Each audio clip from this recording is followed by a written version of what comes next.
Little delay. Smith has some room. No, brought down nicely. Ball's down, and that's Urlacher with it. Down to the 50. He's got to beat the quarterback. Hesitates, and he's going to go all the way.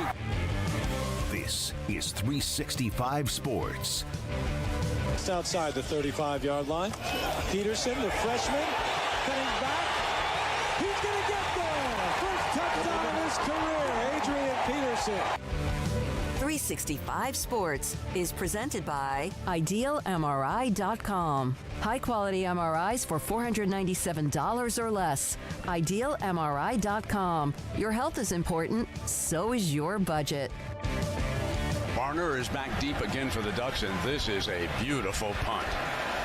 Back to the 15, running backwards, loose, free ball, touchdown, LSU. Matthew picks it up and runs in, and LSU strikes. 365 Sports is also brought to you by Texas Farm Bureau Insurance, protecting Texans since 1952. Favre rolling and throwing under pressure, and it's intercepted. Dion, he may score right away. It is Sanders for the touchdown.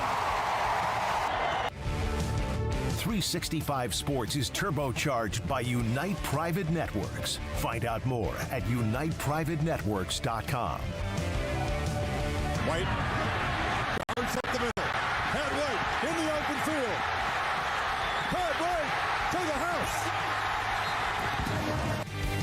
Now here's David Smoak, Paul Catalina, and Craig Smoak. All right, here we go today on this gorgeous Wednesday, 365 Sports. Hope you've had a great day. The Masters Par 3 tournaments going on today when family members are involved. Lee Trevino, Hall of Famer, will join us, who's always got some great stories to tell us. And he has one about Gary Player, who turns 90.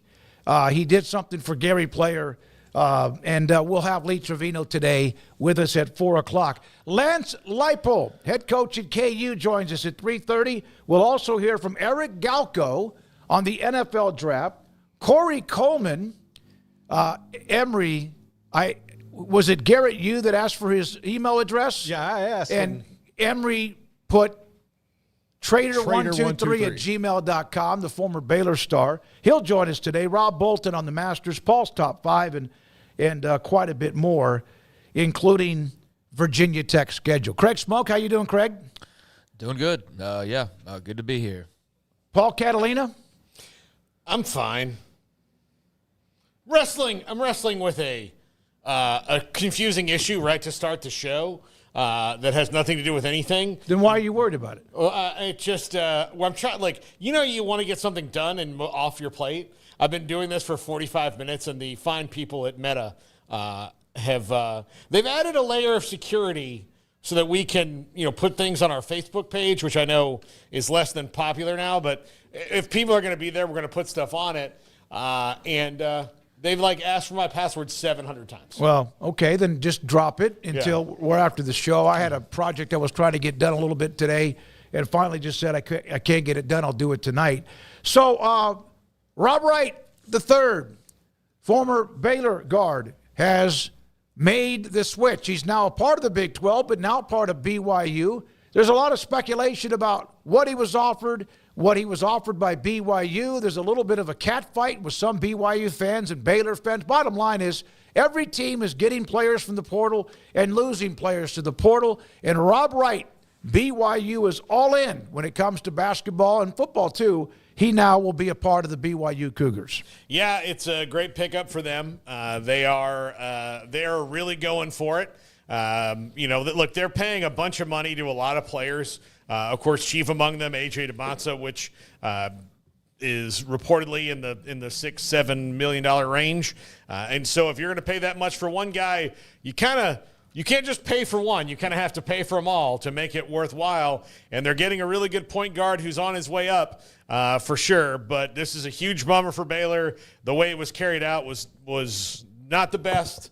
And here we are, and he's on his way to the Cougs and to the Cougars, and good luck to BYU and good luck to Rob Wright. I mean, they should be fun to watch next year. Yeah, I mean, this type of stuff's honestly why I've become less of a college basketball fan, and I've talked about that a few times throughout the last few months. Just all of the movement and football, it's a little easier to swallow because there's less of an impact on the starting lineup and the roster. Whereas you take one guy on a basketball team, and that basically just ruined Baylor's plans for the entire next season. Now, if he played for Clemson, I'd be saying changed their plans for sure. Well, it changed their plans because their plans were all revolved around Rob Wright because there was no reason for him to leave until BYU came rolling in with apparently, what's the rumor, $3.5 million? Yeah, and I know people are arguing back and forth. Ashley Hodge. I mean, the rumor about Keontae George like 2 years ago was he was making $3 million. Yeah. So I wouldn't be surprised if it's in that vicinity. We know A.J. DeBonce is making a bunch of money. BYU's all in. I mean, they're ponying up a lot of money for just two players. They could have, just stopped at DeBonce, and that would have been enough of an investment. But they're clearly going for it. And Kevin Young's got to be thrilled about the addition of Rob Wright and the big time, recruit that he's bringing in there, and AJ, who's received a lot of attention already. So, I mean, those two guys and the rest of that roster, BYU, a trip back to the Sweet 16. I don't think that should be anything other than an expectation, right? If you're investing as heavily as they are. So if you were concerned about, all the new entries into the Big 12 and you were looking at it like who's going to invest properly and who's going to put their money where their mouth is and who's going to really go for it.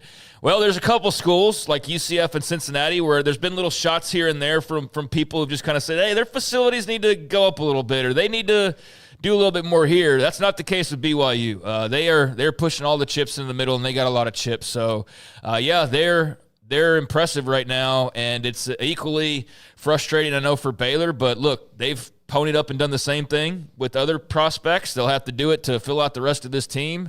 It's a different world, as I saw Ashley Hodge put it in one of his tweets. And good luck to Rob Wright. But I don't love all of the maneuvering around, and if you're a BYU fan, you got to be excited, and I don't blame you. All right, so there's that. Rob Wright, whatever the number is, has been reported to be somewhere around $3 million. I saw some, not blowback, but I saw some people are throwing out not unauthorized, but undocumented numbers. Ashley Hodge, I'll tell you this. Ashley is entrenched in men's basketball as anybody I know around the country. So he's the one that joined us on Monday about the Rob Wright note that he was entering the transfer portal, and also, of course, has thrown out numbers at $3 to $3.5 million for Rob Wright and BYU. Let me ask you a question. Why does it matter what they're paying him if it's all legal? Why are people ashamed of saying that they paid a lot of money for a prospect? They shouldn't be. It's the dumbest thing in the world. And it is one of those things that's left over from the previous era because they think it's dirty. We can't talk about it. We can't talk about it.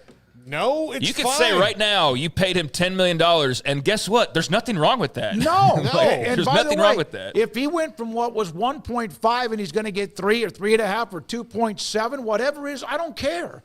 But it does seem, I agree, Craig and Paul, it almost like you wish that would become, you have to show what they're getting. Well, I mean, that's state universities have to show what coaches are getting, right? Yeah, I mean, and I get it's different and not privy to it, but I don't think that there needs to be this cone of secrecy around it like there was, because it's I guess it's just like muscle memory of we weren't supposed to be paying these guys for so long.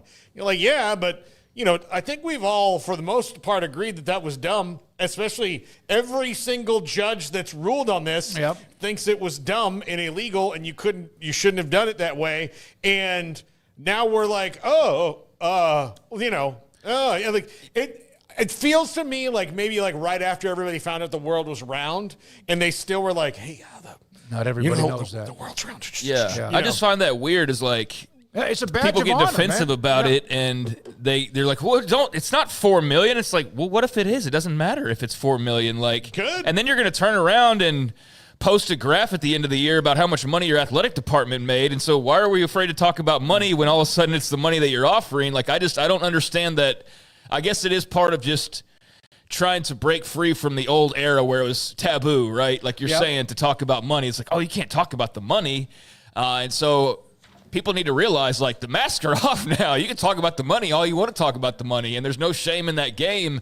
And quite frankly, on top of that, if I do recall correctly, the mysterious burner account, which all signs point to being the father of Rob Wright, is the one who put out $3.5 million the other day before that burner account died, after the blowback of that burner account clearly being Rob Wright's father or somebody very close. So that number didn't appear out of thin air, I don't believe. That was actually said by that mysterious burner account. So who cares? I mean, I don't care. If you're Rob Wright and you got 3.5, great. Yeah, absolutely, buddy. If it was more, say it. Yeah. Go get your money, and you were going to probably make, I don't know, a couple million at Baylor if you had stayed, or I don't know what the plans were there, but hey, go get your money, boo-boo. And he did, and like we said, BYU's going all in. So between he and DeBonsa next year, and then the rest of that roster, especially with that run, like I said at the very top, there's going to be big expectations for BYU, and they're kind of like the Texas Tech of the offseason in basketball so far, I would say. They're kind of that team that's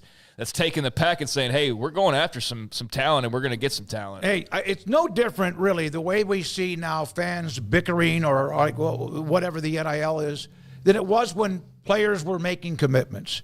And the reactions of the teams or the fan bases to get rejected or a flip or whatever else it is. It's like every fan base is saying we need more NIL to get players to compete with all the others that have NIL. So, and all of a sudden somebody leaves because of NIL. Now, however it did based on the commitment that Rob Wright III made with Baylor NIL, I don't know.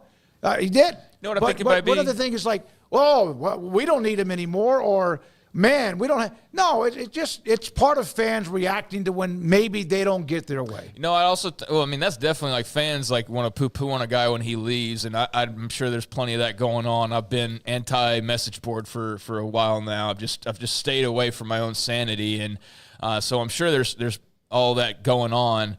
I think too, what it might be, and I'm circling back to answer my own question. I think at least part of it is people want to believe that they're only getting this guy because he just loves your school or something. You know what I mean? It's like, no, he just really loves Northwestern State. It's not about the money. He just really wants to play here. And I'm sure there's part of that. It's a combination of things. So maybe that's part of it as well, is you don't want to just say he's only coming here for money or money and a coach or money and whatever. You want it to maybe feel like it was traditionally, but it's not. So, I don't know. Rob Wright, good luck to you, man. And BYU's going to be a force on – they are a force on paper already leading into next year.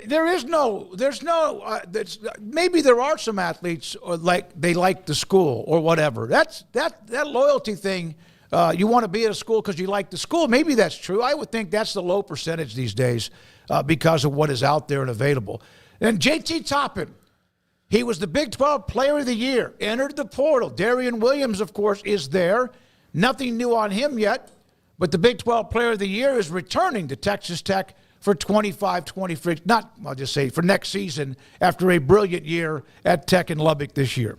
Yeah, it's great news for them. Retaining their core when I did the top 5 Big 12 questions was the biggest thing for Tech, and this is that. I mean, I don't know what's going to happen with Darian Williams, if he's going to come back, but the money being thrown around here, reportedly somewhere in the $4 million neighborhood, and that'll take you a long way in Lubbock, Texas.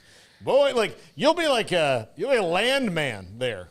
I mean, but it's not like the old West out there. No. I mean, it's no different than here. It's just way out in West Texas. No, but I mean, the cost of living. Oh yeah, that'll take you a long way. Again, if he gets $4 million at St. John's, doesn't take you as far.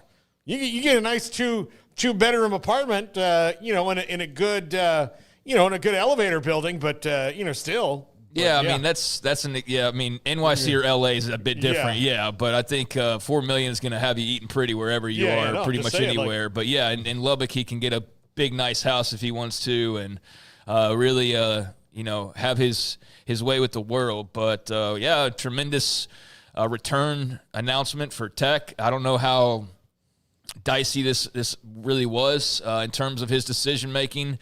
And what he might do, but the mystery's gone and he's back, and that just gets the horns blowing for next year as well. I mean, I think based on what we're talking about here, go ahead and safe to say you put in like Tech and BYU as 1-2 or 1-3 or 2-3 or whatever you want to in next season's preseason poll, I think, based on the last couple days. And so, yeah, that's tremendous news for Grant McCasland, and they had a great run. I know watching the other night, there's a lot of people that felt like they should have been in that game or at least had the opportunity to play in that game. And obviously their season got cut short, but they're going to, run it back in some ways, and that will lead to really big expectations for them to get back and farther than they did. Good luck trying to pick who's going to win the Big 12 next year with the teams you mentioned, with Arizona. KU's is reloading and recommitting, among others. And who knows, maybe it will be other teams. Oh, yeah, don't forget there's the Houston Cougars and who they have coming back despite what they lose. But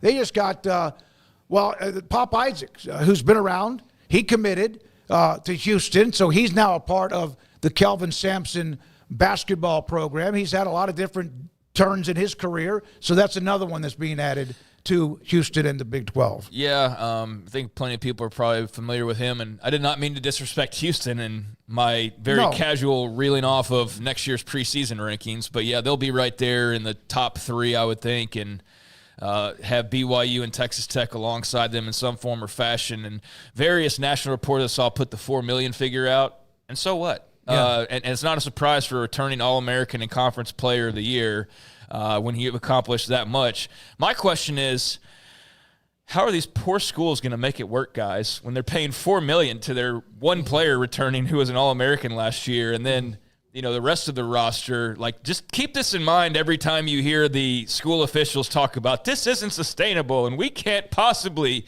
keep volleyball. If you're paying $4 million for one player on a basketball team, and he's not the only one in the country making that money. So the woe is me thing just doesn't resonate the same when you see some of these figures being thrown around. And I know it's not all coming directly from the school, but this is the kind of nonsense when they cry poor us that you go, wait a second, there's plenty of money flowing around. It's just not maybe flowing the direction you want it to any longer. Well, I just know this from years of working. Like when you hear a corporation has big layoffs and stuff like that, and they're like, oh man, tough times here at We Print Money Inc. And it's because the bigwigs don't really know how to flow that money. You're like, yeah, we're going to have to fire all these people lower down on the rung because I don't want to take a pay cut. They don't want to lose their bonuses. Yeah, they don't want to lose their bonuses. Yeah. And they're like, well, if you're not doing well enough, it's maybe your fault. You shouldn't get the bonus, not the people who are working for way less money. But, I don't know. And think about this. Before players were allowed to get paid, that giant nest egg that they got from TV contracts and Final Four appearances and tournaments and all this stuff, where was that all going? Yeah. It's just funneling back into them. And so, yeah, you're rightfully pissed when all of a sudden, half of that's got to suddenly go to the people who earned that for you. And then it's got to be, filtered out to the rest of the sports that you didn't have to give anything previously. So, they're pissed because. But the problem is not.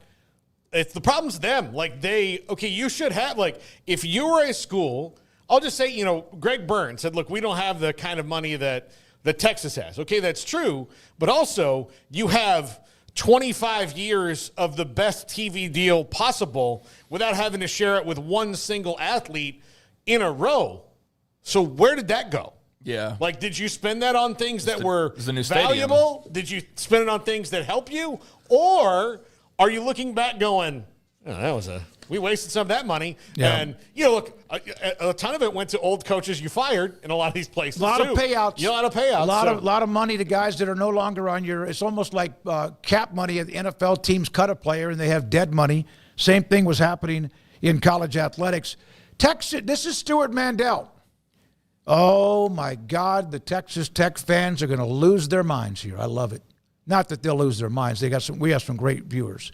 Texas Tech billionaire Cory Campbell is the new Phil Knight. Boone Pickens. I can't imagine any school has spent more NIL money in the past year across all sports. I bring this up because when we have mentioned Cory Campbell, we've been slapped down a little bit about it because he's not the only billionaire, but that's the narrative and that's what people see. And there's nothing wrong with them thinking that he might be the new Phil Knight, Boone Pickens, whether Womble and others have tons of money too. But that is kind of what people think around the country. Do you know what I would do to be the Cory Campbell at Florida State? I would love it. I would love that. Would you demand a 50-yard line? If somebody told me, sweep? well, I'm sure I would have to demand anything. They'd be like, thank you for the money, here it is. But if I could be Phil Knight, Boone Pickens, Cody Campbell, yeah, that's like calling me the new Phil Knight. That guy invented Nike. That's a compliment. Yeah. So that's awesome. I just thought I'd throw that up there when I saw that a little bit later in the afternoon today. Yeah. No, I'd love it. It's a compliment. Yeah. I mean, my God, you got names on stadiums and so much more. Arizona picked up a nice commitment. Braden Burries, 6'5" shooting guard, a top 10 recruit. There's another hellacious talent coming to the Big 12. We don't do a lot of the high school commitments, but he's among the top 10 players in the country. He's committed to play for Tommy Lloyd and the Wildcats. Well, we talked about Koa Pete last week. He's going to Arizona. Mm-hmm. They also have another top 25 recruit who's not, I guess, technically a 5-star. He's a 4-star recruit, but one of the better recruiting classes in the country, Tommy Lloyd in Arizona with Koa Pete, and now Braden Burries, and you know they're not going anywhere. They'll be back again at the top. LeBron's son. Oh yeah, Bryce James is going to Arizona. Yeah. So he's he might be all right at basketball. You think so? I think he's going to Arizona. I think, it's a great place, and it's one of the schools that's going to be continually always good in basketball. Kim Coulter laughed my ass off. Cody's business partner is former Texas Tech football player John Sellers and others who are billionaires because Tech has a bunch of them, and good for them to be able to take advantage of that. One name that's a local name, Caden Powell's playing at Rice, has entered the portal, a big man. And I saw a lot of like bulging eyeballs from various accounts that I follow that cover basketball about the possibility that this young man could be playing in the Big 12, committing whenever, but playing in the Big 12 by the end of the year. Big 6'10" post player who's pretty good. 10.7 rebounds and a block shot in each game he played last year. Now, Craig, close your eyes and ears. Tonight, the Mavericks are going to honor Luka Doncic, who they traded exactly like 2 months ago. A tribute video, a thank you shirt for everybody that plans on attending the game. Tim McMahon had this note that insider sources, the decision to do what they did cost the franchise 9 figures over the next several years. 9 in revenue this season due to dwindling crowds and all the other things going on, and they have him coming back into town. What will the atmosphere be like? It will be so massive for Luka's return from Mavericks fans, but probably a little bit awkward. Well, I think it's going to especially be awkward since they've got all these T-shirts all over the place. And I can't wait for Craig's opinion on this, but it's to me as if they forgot why Luka's gone. Like, you did this. You didn't have to have this night, Mavericks. You could have, you wouldn't have to have this promotion of all these free T-shirts, which no one's going to keep. Or maybe they will. I don't know. I think they'll all keep their shirts, actually, so? Paul. Oh, hell yeah, man. I would wipe my ass with that shirt if I was a Mavericks fan and say, F you. You traded him away. It's not about them. It's about Luka. Yeah. Yeah, but no, it's a Luka shirt. I know it's a Luka shirt, but I wouldn't want to say, like, I'm not. To me, that's like my ex-girlfriend. Like, it's also awkward. I think these shirts are a stupid idea. Yeah, but Luka didn't break up with him. They're not mad at Luka. But I still wouldn't I wouldn't participate in this sham of a thank you to Luka from the organization that did this in the first place. Yeah, I mean, I think there's other ways to do that than rip on the shirt. I mean, I see where you're coming from, but I don't think that they're looking at the shirt as like anything but a nod to a guy that they love and a guy that they wish was still in their team colors and was going to be there for the next 10 years like we all thought was going to happen, playing for titles and probably winning one at some point. But that wasn't the case. You had the dumbest GM imaginable, make the dumbest move imaginable, and I still have a hard time even wrapping my head around it. That was one of those where were you moments when I looked at my phone and saw that and rubbed my eyes and thought I must be seeing things like there's no way this is actually real. And it was, and the fallout's been what it's been, which is devastating to a lot of Mavericks fans for the last several weeks. And now tonight, like, the wound just gets ripped right off. And I'm very interested to see what the crowd's like. I think he will get a great ovation. I don't know what the crowd will look like in terms of colors, and maybe part of the reason why you put the shirts out is so it's not all purple and gold out there and Luka Doncic jerseys. I think that's probably the concern they had, was it's going to be a lot of Laker gold and purple and his jerseys out there. So he'll get his respect. He deserves it. That's the bare minimum they could do. But, yeah, it does ring hollow knowing that the moron who made the trade is – still running the franchise, and they're sitting there welcoming you back, and it's like they never should have had to do this because he never should have been gone to begin with. But, it'll pique my interest just to see what sort of the reaction is. But I told you I'm done with the Mavericks, and I've meant that, and I'm not going back. I don't care if they win 5 NBA titles in a row. I'm not a bandwagon jumper, and I'm not going to jump on a bandwagon. If that was the case, I wanted to watch Luka Doncic, a Maverick, grow up in front of our eyes. And to get just teased and have that ripped away is something that I will never forgive. I mean, it's an unforgivable move to me. So, Nico, I hope he gets all sorts of stuff thrown his way tonight. Not physically, but I think he's got a little bit of karma that's been, delivered his way at moments since this all happened, but still not enough to make everybody feel whole because of what he did. So, screw him. I'm never going to live that down, and go Luka. I'll always root for him. No, it's going to be weird what the color schemes will be, how many people take the shirt and wipe their ass with it or whatever they might do, or throw it at Nico. Or throw it at Nico if he's there, or the other guy that runs it. It's a disaster. You almost wish nobody showed up. Which would, which is starting to happen anyway. And yet again, it's about Luka tonight, not the Mavericks, although the Mavericks are going to try to act like they care.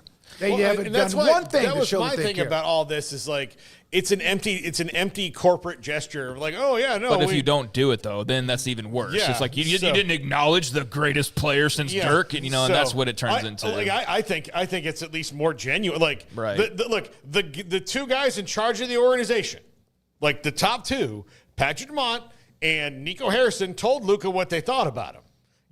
And they can put out all the thank you, Luka, and we're going to miss you T-shirts that the organization can make and give away for free and all that. And I hope I know the fans all have that sentiment, but they're the ones who made that decision. So they didn't have to do this. So it's the emptiest gesture possible. The doofus son-in-law of a casino mogul and a Kobe jock rider who doesn't care about Dallas or the Mavericks franchise. He cares about himself. So, screw both those guys. And I understand where you're coming from, but I think the people of Dallas want to celebrate Luka still. They still love him. So they're going to give him their love tonight, and I think the Mavericks are probably trying to mask that as best they can, because I would not be surprised at all if that's very much a pro-Lakers crowd tonight at the American Airlines Center, and I wouldn't blame anybody for that. In this day and age, people don't like teams as much as they like players. I think it's a certain generation. I think that was a LeBron factor, honestly. I think LeBron's really the one that's kind of Cleveland, Miami, Cleveland, L.A., et cetera. Because Michael Jordan played for the Bulls, and then he played for and not everything's Michael and LeBron, but, I mean, Kobe Bryant didn't play for 6 teams. So you had he was a Timberwolf, and then he's a Jazz, and then he's a Knick, and then he's a Laker. And LeBron had his traveling fandom that followed him to Miami and Cleveland again, or Cleveland and Miami and Cleveland again. And, just they've been going around and growing. So, that's kind of mutated fandom, I think, to where you follow players, not teams, which is, interesting. We'll have a couple of segments tomorrow. The Masters will open up at Augusta National. They had a practice round today. Remember, the weather was terrible Monday. Par 3 tournament today. Kids, families, etc. We'll have Lee Trevino at 4. Lance Leipold. Garrett, you want to take a break here? Lance Leipold, head football coach at KU. He's next. This is 365 Sports. Petty Clinic, LowT.com. Dr. Kent Petty can help you become the high-performance man that you want to be, need to be, and used to be. Once you start to approach 40 or get past 40, 1 out of every 3 to 4 men have symptomatic issues of low testosterone, including ED, sex drive drops, and you just don't seem to be as energetic as you used to be. The energy's not there. Your focus is not there. You just don't feel right. It could be a lot of things. And also, by the way, you take care of yourself, whether you have a great diet, you're fit, all of that, and yet still not quite right.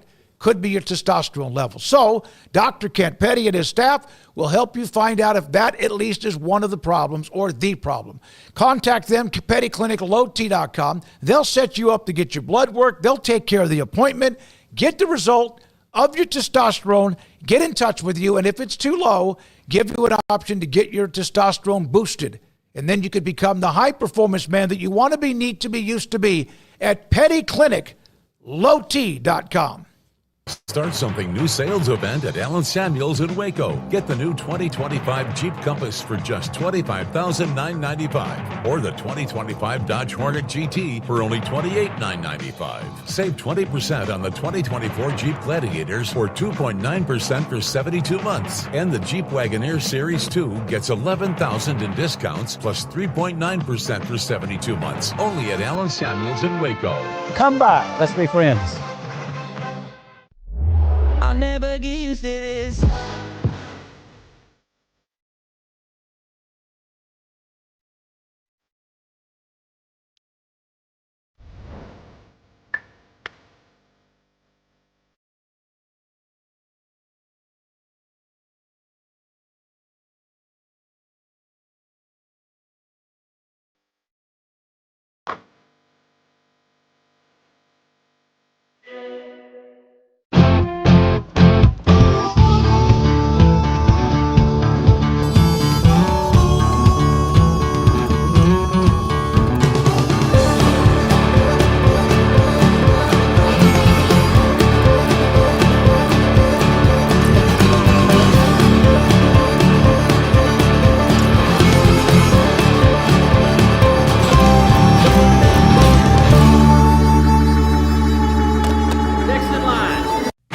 Developed by Startup Waco, a nonprofit organization, GXG is a program designed to support the entrepreneurial development of Baylor University student athletes through NIL activations. The program helps student athletes maximize their platforms and offers a comprehensive support system for them to create and grow new businesses that not only benefit themselves, but also uplift the local economy.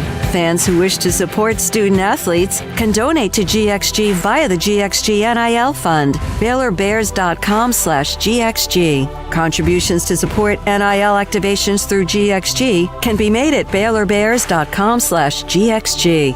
For more information, follow at GXG_GreenXGold on social media and visit the official website www.gxg.startupwaco.com. GXG, empowering student athlete entrepreneurship and uplifting the local economy through NIL activations.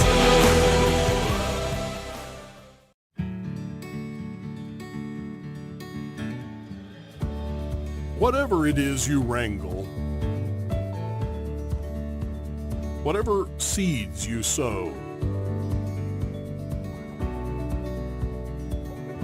no matter what you nurture or what you choose to grow, at Texas Farm Bureau Insurance, we're proud to protect all Texans.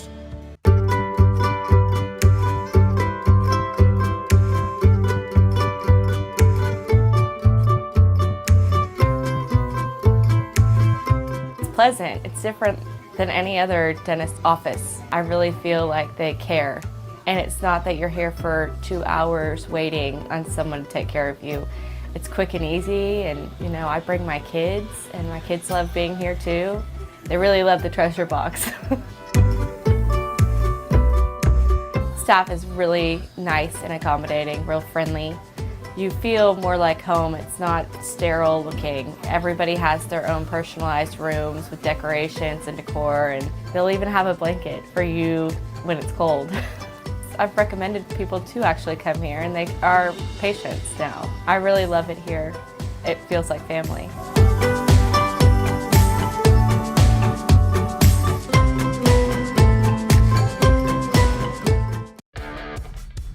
This is 365 Sports. The 3 o'clock hour is sponsored by Waco Custom Marketplace. Meats, sweets, Texas treats, and a cut above the rest. 425 Lake Air Drive, Waco. 365 Sports as we continue this early part of the 3 o'clock hour. There he is, our great friend, Lance Leipold, head coach at KU. We got to know him quite a bit at Media Days in Vegas and since then as well. And he joins us on 365 Sports. Thank you for your time. Good to see you. What was your message to your team when you entered the offseason? Well, first of all, it's great to be with you again. Appreciate the opportunity. Always enjoy my time with you guys. But Thank you. Obviously, we didn't finish the season as strong as to what we'd like to. We were playing well, and then ran into a very good Baylor team down in Waco, and they got after us that last game. We had 39 seniors, and we had a lot of players that help us kind of turn this thing around and put us on a good path. And yet there was going to be a lot of openings for our younger players, but at the same time, we had to get back to basics and some of the things that got us to where we were. And we were going to have to look into the portal and do some things to get us better and really kind of get back to increasing our internal competition daily in our program. And I think we've been able to do that this spring. What has changed for you with spring, if anything, in the new world of college football? Or do you still do it the same way and just have to adapt to the chaos?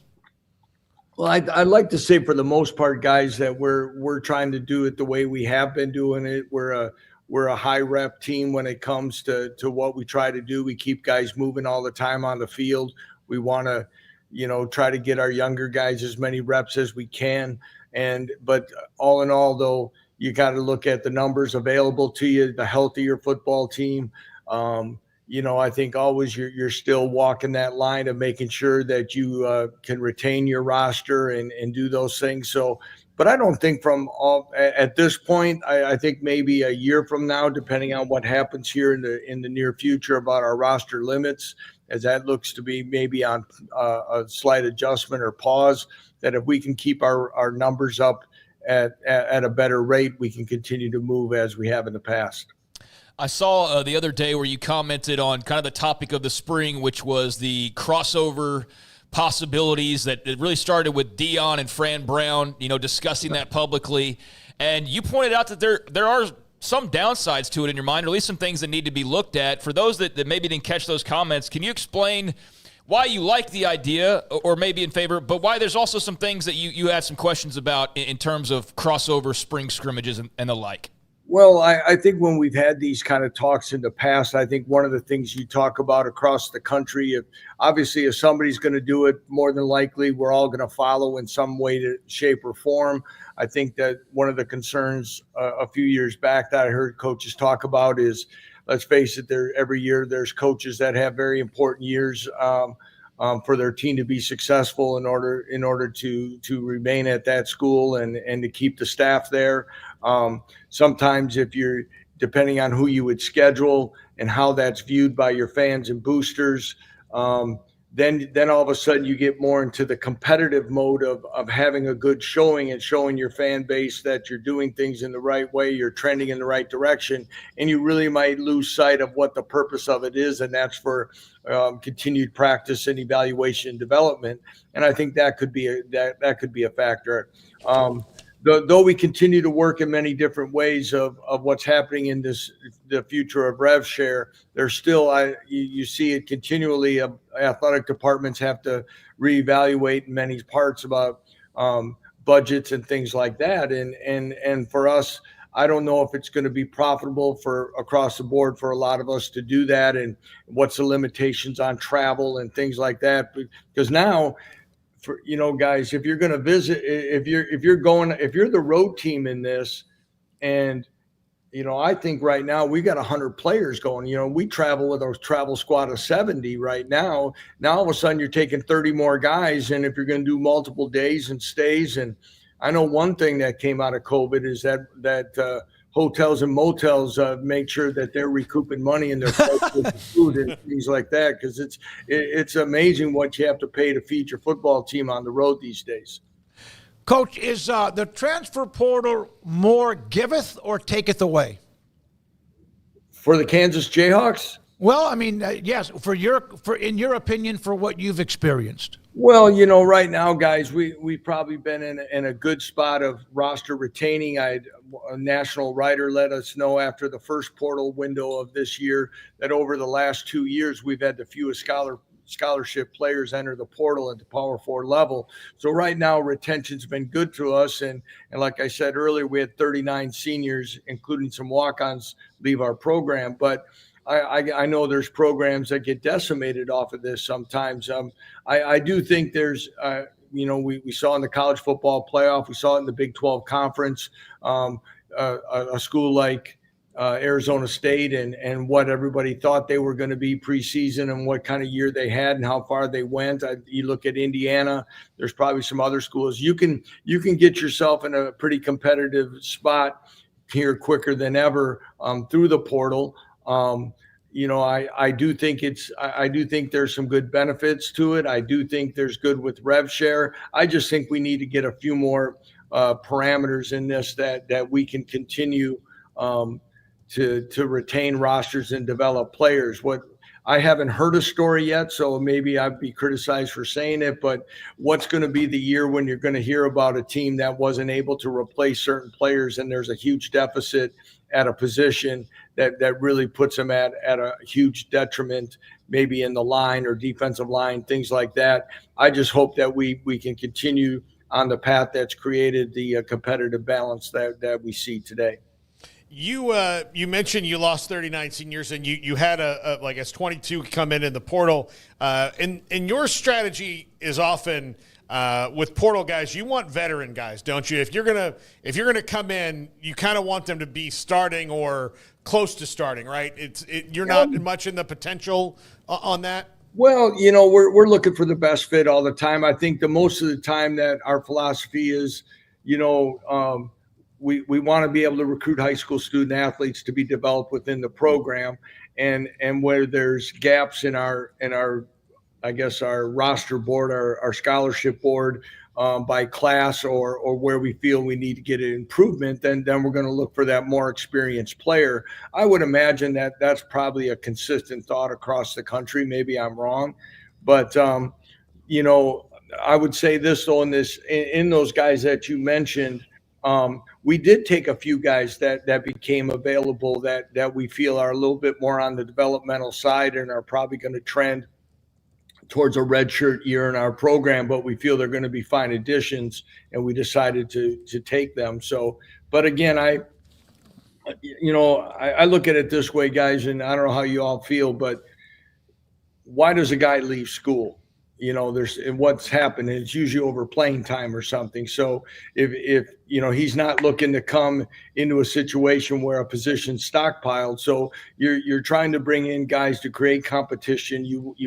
You don't promise, we don't promise playing time. We promise opportunity, and we want guys to come in here and maximize that.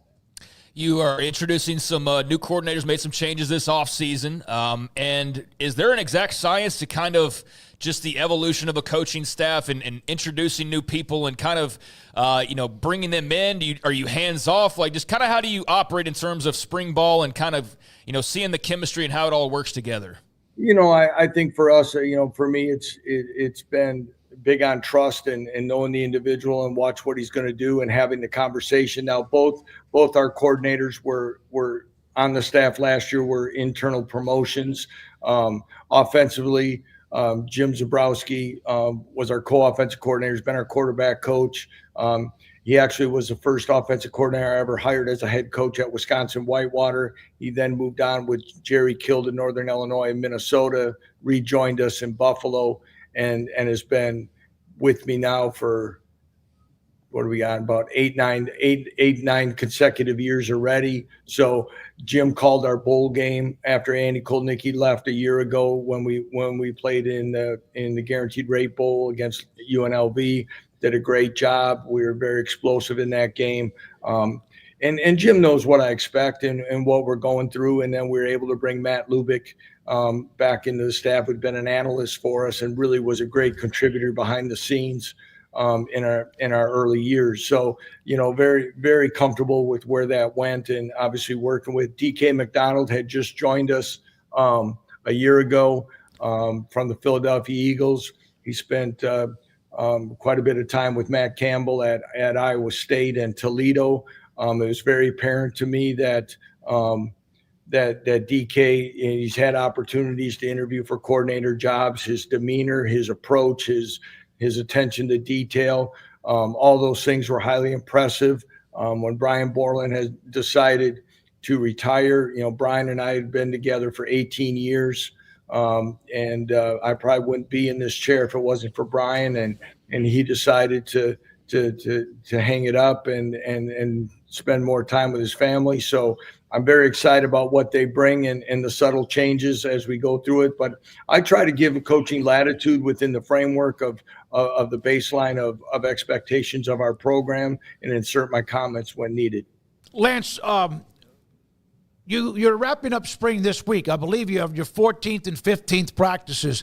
You always hear this, did you accomplish everything? I don't know if that's ever possible, but do you feel good about when you entered and where you are now with just 2 more practices, or is there ever enough time to be satisfied? Guys, I know what you think, but sometimes spring ball interview questions are much like signing day press conference. Yeah, everything. Yeah. We addressed everything we need to. We got all that.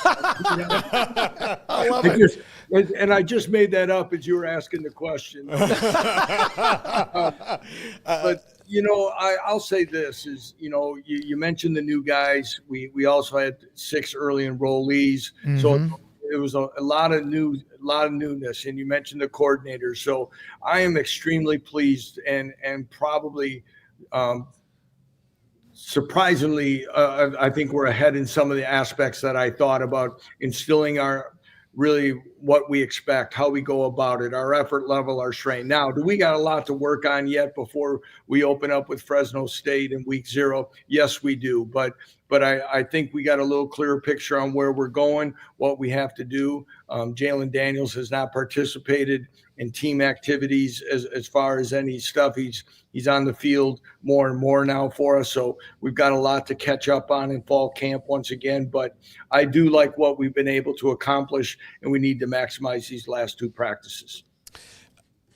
You guys did not get to play an actual home game last year. You were all over the place. We talked to Devin Neal at Big 12 Pro Days, and he said it was just kind of an odd thing. Like, everybody dealt with it. It was how it was, but it's just weird. What's it going to be like to have that monkey off your back this year and just be able to, when you play a home game, go eat a cheeseburger in Lawrence and not somewhere else? A cheeseburger.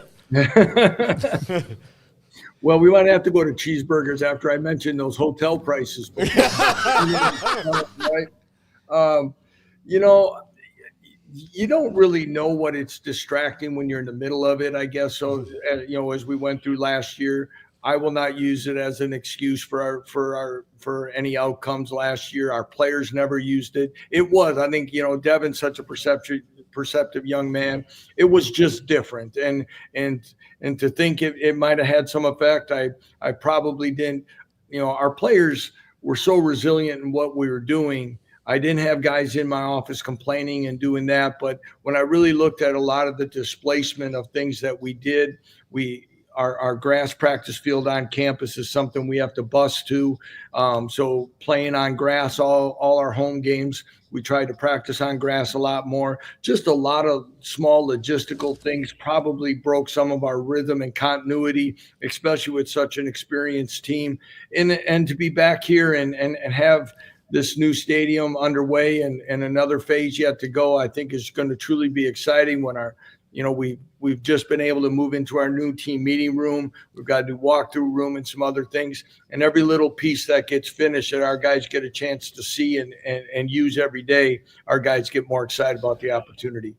We had, as Paul mentioned, Devin on, and of course you got Mello and Bryce and Logan and Kobe, who all probably get drafted. Is there anything better than a marketing campaign when you have that many players that are going to get drafted later on this month? Yeah, it's exciting. You mentioned those guys, Logan Brown, Bryce Cable, who's a guy between his East-West Shrine experience and his day down in Dallas to on the pro day was something that I think he continues to increase his chances to be drafted. Devin, of course, and then the two corners. It's going to be exciting. I think when you stockpile some of our success over the last few years, you look at the stadium, we've been able to finally have some things that we can hang our hat on in recruiting. I think we're off to a really good start in the 26 class. And I think as we've been able to show people that this can be a program and one that can sustain winning for a long time here. What do you do to relax? Do you have time to relax? Is it like the summer? Do you get a week to go to Cabo? What do you do? Yeah, I've heard down in Texas, some of those guys go to Cabo is what I hear. But, my wife and I, we try to get away. We do have a place in Florida we get to. Last year, we celebrated our 25th anniversary. Went to Italy. The first time we've done something like that, and we have another trip planned for early July as well this year. So we do try. I don't have a lot of hobbies. I probably need to in life somewhere and along and pick up some, but as you know, this thing never really stops. So you got to stay on top of things. My last question for you, if you don't mind. Jalen, of course, missed time last spring, and then you got him into the season, and it took a little while to get warmed up, and he's missed some this spring, more just to keep him tweaked and healthy. Did you learn how you handled him last year, entering what you're going to do this year? Yeah, different scenarios, and the unfortunate part of some of his career has been that way. But I think Jalen's got a better grasp on it as well, what he's got to do. I do think there's some things that we transitioned staff-wise, like we talked about, that never got him in rhythm. Two of the receivers never were fully. We didn't have the whole receiving crew practicing when Jalen was finally practicing until 10 days before the first game. And I think some of that really, it showed itself there, unfortunately. The kid never wavered, though. He's highly positive. And the thing that doesn't get talked about enough here is that he did play all 12 games for us last year. And I think he's more than determined to show that he's ready to have his best year yet. And I know he'll be ready to go when it's time to kick it off. We will see you in Frisco. We do appreciate your access to us. It's great to have you on, Lance. Thanks for your time, Coach. Have a great rest of the week and into the summer. Well, thanks, guys. I really appreciate it. This is one of the more fun ones I like doing. So anytime, and I look forward to seeing you in Frisco as well. Have a great summer up until I see you, okay? Yes, sir. Lance Leipold, head coach at Kansas. They wrap up spring. They have their 14th and 15th practices this week. The Jalen Daniels, missing time, but also – like you said, in different circumstances than it was last year, because he was playing behind the curve. Really good football team. They did not end. Surprisingly, they were one of those that picked high, ended up low, just like some that picked low ended up high. Colorado, BYU, etc. And I doubt he has been through. I didn't look at his resume. How many times he's had a season where he had a losing record? Yeah, and it's not many in his career, for sure. And I will echo the sentiment on hotels post-COVID. I don't like that you have to request housekeeping specifically now. I didn't know that. Yeah, you do. I mean, otherwise it's like an every other day thing. But, I live with the cleanest person alive. So it's the first thing we do when we check in. We would like to request housekeeping for every day because it's also how they've decided to save money. Yeah, I mean, that makes sense. Gotta have those profits up, right, by come hell or high water. But, I mean, that's part of the conversation that I know the fan doesn't really so much worry about. Yeah. But for the schools themselves, you do have to think about, what does it look like traveling across the country to go scrimmage somebody for 4 days or whatever that might be? Yeah, there's a little bit more to it than just booking a ticket and showing up. So, I'm sure that'll all get figured out. Like he said, somebody comes up with an idea and then everybody follows suit. So like we've also been kind of saying ever since this became such a popular topic, like it's inevitable this happens now. It's just a matter of when, not if. But it's going to happen. There's too many people voicing their support for it, too many head coaches that like the idea, even though there are some questions as to the execution of it. I think it's inevitable, and wouldn't be surprised by next spring if we're seeing some of these. And I don't think everybody will probably do it for various reasons. He outlined some of the drawbacks potentially, but that's going to definitely remain a topic and just part of the kind of evolving spring football that we used to know that's now, like everything else, changing to some degree. But great to talk to him. glad it wasn't all about just Jalen Daniels. I know that's got to be tiresome. It's like Cam Rising or any other example you want to give of constantly having to update health on a guy. But it was good to see him kind of regain form last year. And as he did, they got better. And they obviously have some other talented guys, even though they're losing some guys like Devin Neal. But, yeah, I expect they'll be right there in the mix. And I just hope that JD6 is fully healthy so we can see the best possible player that he can be. All right, I looked at his resume. The first couple of years at Buffalo with rebuilding with that program, losing records. Of course, 2-10, 6-7 at KU, then that spectacular jump in 2023, and then last year they took the step back at 5-7. But when you have the kind of career he had at Whitewater, Wisconsin Whitewater, when you had 5 teams that went 15-0, one that went 14-1, and you won 6 national titles, you can get a little spoiled. He's a builder, though, and has KU what appears to be on the way up. And I do think, to be fair to them, they almost made a bowl game despite all of that. They showed up here literally exactly a mile away from where I'm sitting right now, and showed up and got smacked around when all was said and done. Got beat, lost the opportunity to go play for a bowl game, but the fact they were even in that position, given the way the year started, was surprising. So that had to at least inspire some hope about if there were any questions about the makeup of the team or kind of the personal side of it of like, man, what's wrong with this? They showed by the end of the year that they had gotten back on track, and that at least gave you a little something to chew on versus what would have otherwise had been just an abysmal year altogether if they had not at least made it interesting there at the end. And I think, too, the stadium thing's a real deal. What a pain in the ass that had to be, going to Arrowhead and no question. Just constantly shuffling back and forth, no matter, the distance. It's just to not have a real home crowd and be playing in an NFL stadium. I think that's something that will definitely benefit them this year is being back at home and just having that real home field that they didn't have at their fingertips last year. All right, we're not done. Lee Trevino, Hall of Fame golfer. Always have fun with him. He's going to join us. We do this every year during the Masters, have a Hall of Famer. It's been him a couple of years in a row. He will join us. We'll have our Masters picks later in the show today, but plenty of other good stuff to get to. We will be on until 6. We appreciate your time, and this is 365 Sports. The Baylor Club. Easter is just around the corner. What do you have planned? I mentioned this earlier in the week, and then it's a great idea. So much stress, anxiety when you have a lot of family over, if that's what you do on Easter Sunday, or even during the weekend, maybe even do it on Saturday night, people hang around and then go to church or whatever you do, or just enjoy Sunday and Mother's Day. Right now, the Baylor Club, and if you mention you're a 365 viewer, you can get a $100 dining certificate to use at your convenience whenever you want. But you can call the Baylor Club and order your Easter meal, whether it's prime rib or rack of lamb with all the sides that you want, and they will take care of it for you. You then go pick it up, put it in the refrigerator, and then heat it up when you want, whenever you eat it. So they will cook your Easter Sunday or Easter weekend meal and maybe give somebody a big break. So that's a pretty good deal. They're doing that with what they do during the week with different meals. But how about for Easter Sunday? Not a bad idea.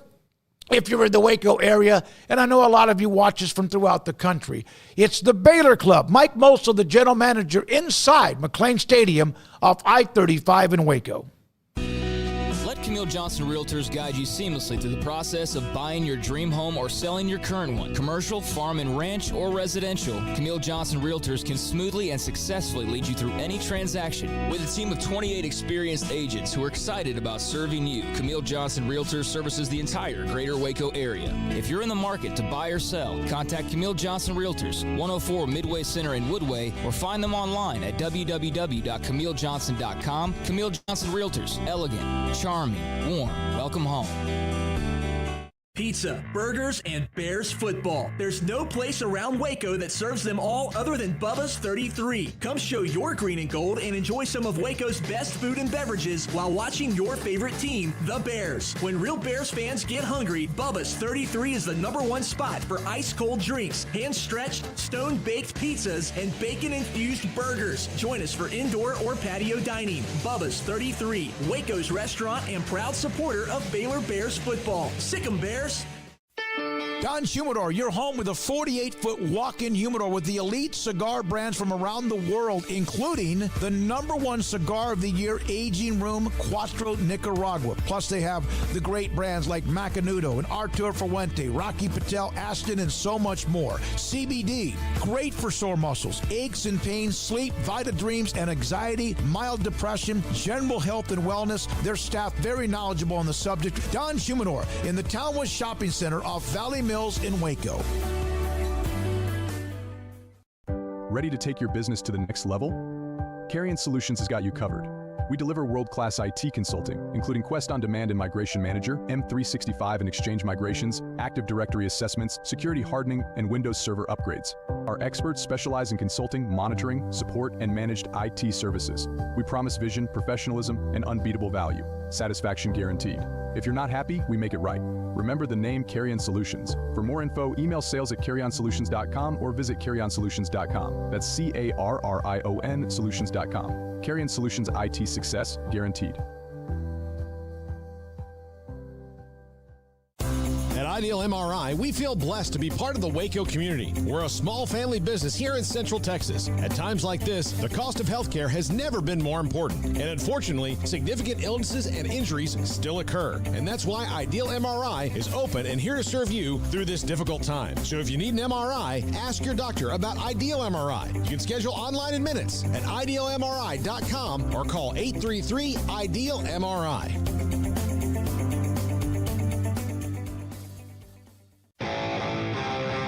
This is 365 Sports. Text us at 254-339-1122. The text line is sponsored by Riverbend Liquor and Wine, with the most extensive variety of craft beer in Waco. A hidden gem on Lakeshore Drive and 19th Street. The Masters. It rained like hell on Monday, but it's been beautiful. Always got to worry about a little thunder bumper that falls through, and Scotty Scheffler trying to win a third jacket. A lot of defending champions a part of it. It is just unbelievable what they do at Augusta National. And Hall of Famer and a great friend of the show, Lee Trevino, joins us. Paul, Craig, and I'm David Smoak on 365 Sports. How you been, buddy? Hey, Dave. How you doing? We're doing well. You've been a busy man, have you not? Yeah, I've been pretty busy. As a matter of fact, tomorrow I do the lunching, the big sporting lunching tomorrow with the guy from the ticket down at the NFL here in Dallas.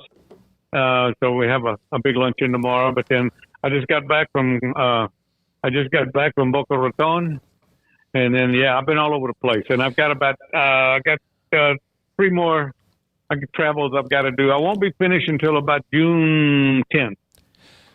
Yeah. Lee, who among the veteran golfers, when you joined the tour and then started to make a name for yourself, who probably gave you the most or time or advice to try to help you in any way? Well, as a matter of fact, isn't that funny that you asked that, because I just got a message a couple of days ago, Gary Player celebrating his 90th birthday. So they wanted me to do a little tape. And I put it in there because the first time I met him was right around 1968. I wasn't a very good bunker player. I learned at Tennyson Park, as you well know, here in Dallas, and it had no bunkers on it, so I didn't know how to get out of a bunker. As a matter of fact, I didn't even have a sand wedge. I had an 11 iron and a McGregor 11 iron, and I used to get out of bunkers with that thing. I wasn't very good with it, but I didn't take any chances. And I asked J.C. Sneed when I got out there. I said, J.C., who's the best bunker player here? I need to see if you'll give me some advice. He said, there's 2. He said, Chichi Rodriguez and Gary Player.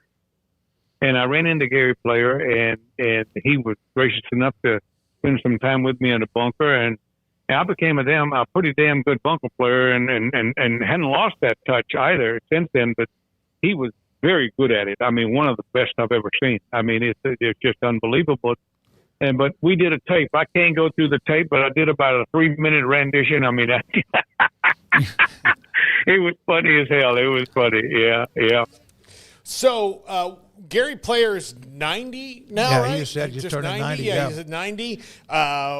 He's going to turn 90. You know, you got to understand one thing about Gary Player. The one thing that I appreciate, that I really loved about him is he's not as tall as I am, and I'm only and I'm stretching 5'7". You know what I'm saying? Mm-hmm. And he came over to this country when he was young. He came over right around 1960, 59. And he went against Palmer and Nicholas and all those guys. I mean, he was in the Atlanta Giants. And this guy won 9 major championships and 200 tournaments around the world. But the most impressive thing that he did was he won the U.S. Open in St. Louis, I believe it was, in 1965. And he won with a set of Shakespeare clubs, which were fiberglass shafts. They wasn't even steel shafts. He was playing with glass.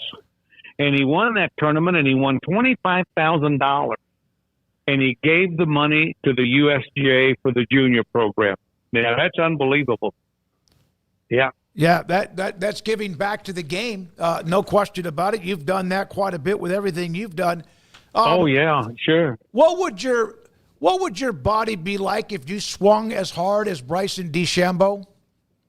Oh no, I'd have been dead. I'd have been a hot dog. Hell, I'd have done screwed myself in the ground. I mean, come on. This guy, he trained at the National on Tuesdays. He comes out and he gets in the bin there, and he trains for speed. And we were testing him. We had all the monitors on the wall, and we're looking at it. And he's hitting a 3-wood, and his ball speed was 192 with a 3-wood. And we have to get everybody else. The driving range is over 300 yards deep, and it's going north-south. So if you're hitting off the north side, where we have the bin, he's hitting against the wind. And there was a little bit of a wind against him from the south. And we wouldn't let anyone go back there to hit balls because he was flying the ball over the practice tee on the other side. It is insane what he does.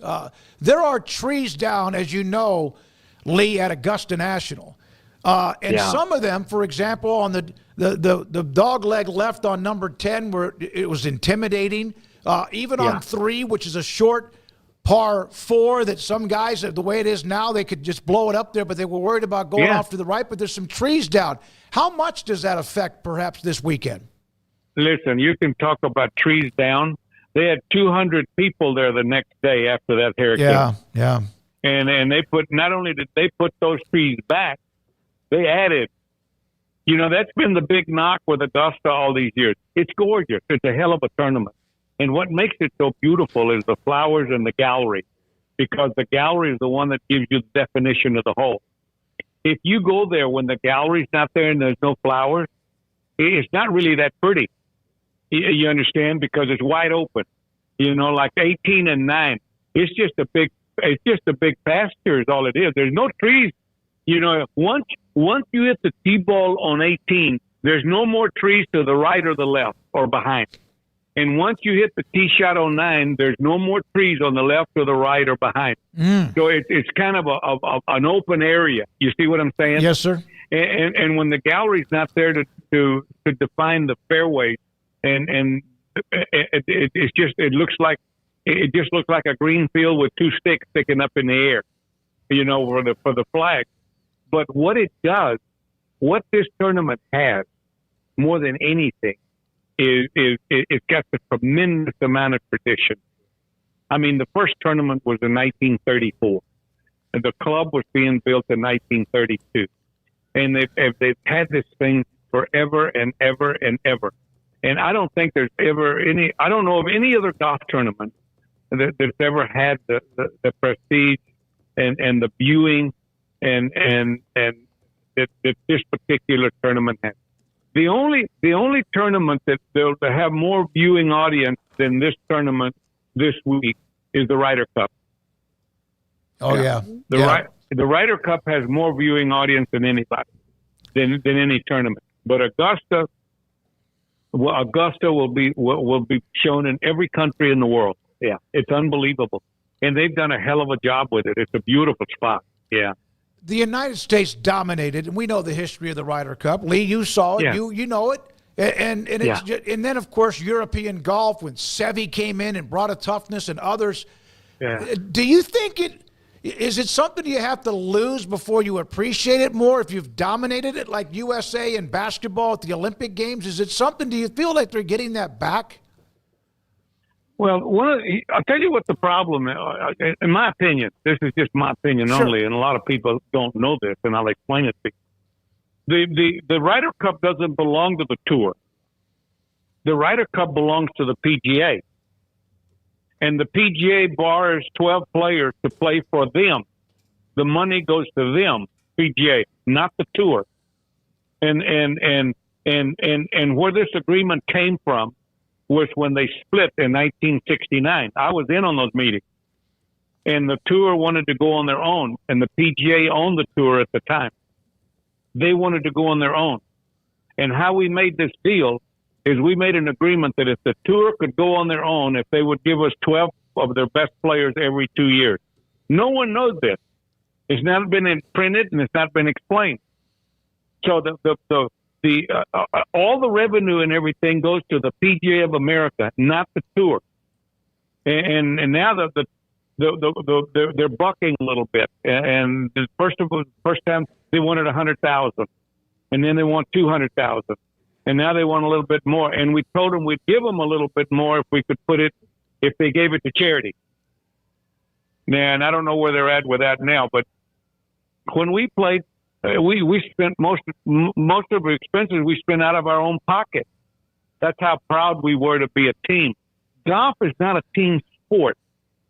And when you can get on a team and have 11 of your guys with you, man, you can't wait to play. And that's how we felt. I mean, that was the first time that we were ever on a team. In other words, we were always beating each other up. But there's a lot of history. There's a lot of history behind that. And I don't know. Hopefully, I'm going to New York this year, being ex-captain, played 6 Ryder Cup. Mm-hmm. And I'm going to go up there and see what's going on. They have a hell of a captain. This Keegan Bradley is one nice. I'll tell you, he's a sweetheart of a guy. You'll never find it. He's the kind of guy that you'd want your daughter to marry. You know what I'm talking about? I mean, this guy is fabulous. And I think he's going to do a pretty good job. He's got a lot of respect from the players. But and then again, you have to understand, you can't take away with the European team being as good as they are. And I'll tell you what happened. The reason that we had the best of it, this has been going on since 1927. And the reason that we have the best of it is because those people over there in Great Britain, which we played against, only played 6 months a year. And then they were snowed in for 6 months a year. You see what I'm saying? Mm-hmm. We play year round. That's why we were better. I don't think that we're any better than they are as far as talent is concerned. We just spent more time at it. You understand what I'm saying? Mm-hmm. And this is one of the reasons. Now they've caught up. Now they've got tournaments over there, and it's a worldwide. If it's winter time in Britain, they've got tournaments in Australia. They got tournaments in Hong Kong, and Singapore, and they travel South Africa, and stuff. So these players are playing year round now, just like the Americans, and that's why it's gotten so tight. Yeah, no question about it. You mentioned the respect to the players on the Ryder Cup. They've had different captains through the years. That maybe that wasn't necessarily the case, and then you always have like little personality conflicts. Everybody's playing against each other, so not everybody's friends. You've got these competitions. What's the key in being the captain? It's not just being liked by everybody. Is he able to communicate with them maybe better than other people in the past because not only he's liked but respected as well? Well, like you say, they're all individualists. They've never been on a team before, mm-hmm. And you're right with them. You've never been a captain of one of those guys. It's like taking a squad of Marines into a battle. If you've never done it before, they're as lost as you are. And what happens is you try to communicate with them. It used to be that it was a 2-year deal now to qualify for the Ryder Cup. Now it's only 1 year. So you have 1 year if you know they're going to qualify to talk to them when you see them and try to get to know them a little bit better and try to get to see what their personality is like, what their dislikes are, and then whom they want to play with, who they're comfortable with. And this is what you try to do because you have the 4-ball, you have the alternate shot, and you got to put 2 guys that are together. You remember when Mickelson and Tiger played that year, and Mickelson hit him in the woods, and Tiger hit it over there, and they wasn't speaking to each other. God dang. and the Europeans were over licking their lips, I mean, come on. I'm not so I would ever pair those 2 together. Maybe now that they have grown up a little bit, but back then, it doesn't make any difference. Age doesn't make a damn bit of difference. They don't like each other. They grew up together. They don't like each other. You understand what I'm saying? Oh, yeah. Yeah. You mentioned Gary Player came into the teeth of the great golfers in history, and there's different phases of that. You did too. And you won 6 majors. You won. Yeah, but he won 9, and he's won over 200. But you have to understand who we played against, Oh, yeah. I mean, he played against them more than I did. Most of his majors were won before I went out there. He won his majors early. And I mean, that you got to take your hat off to this guy. I mean, he's a stretchy 1.7. I mean, 5'7" if he's that. He's in great shape. But he had a way of playing with a draw because he could hit it farther if he hooked the ball. I was stronger, Gary was 140 and I was 180. So I could move a little bit faster and block it. But when you're talking about the greatest, we talk about the GOAT all the time. We talk about Nicklaus, and he is the GOAT, But I don't know whether he was the best player. I think he was the best golfer. No question. He's the GOAT. He's won 18 major championships. Tiger might have been the best player. Tiger won more tournaments by bigger margins than anybody that's ever done that. I mean, he won the U.S. Open by 12, 15 tournaments? Mm-hmm. Come on. That's crazy. He could have quit at 9. He wouldn't have to play 18 holes the last day. But this is how you have to look at it. And people were talking about that. That's where I got that quote. He said the best player was probably Tiger, but the best golfer was Jack. And we call him the GOAT, and he's still the GOAT. And it's a hard sport. And anybody that's listening to this program right now that plays this game, they will tell you it's a hard sport. They keep buying putters and drivers and irons, and they keep changing the grip and the stance, and they get worse. And they don't know. It's hard. It's a hard golf course because the reason this game is hard is because it's the elements has so much to do with it. And then where you play has something to do. I mean, a baseball field is a baseball field. I don't give a damn where you go. It's a baseball field.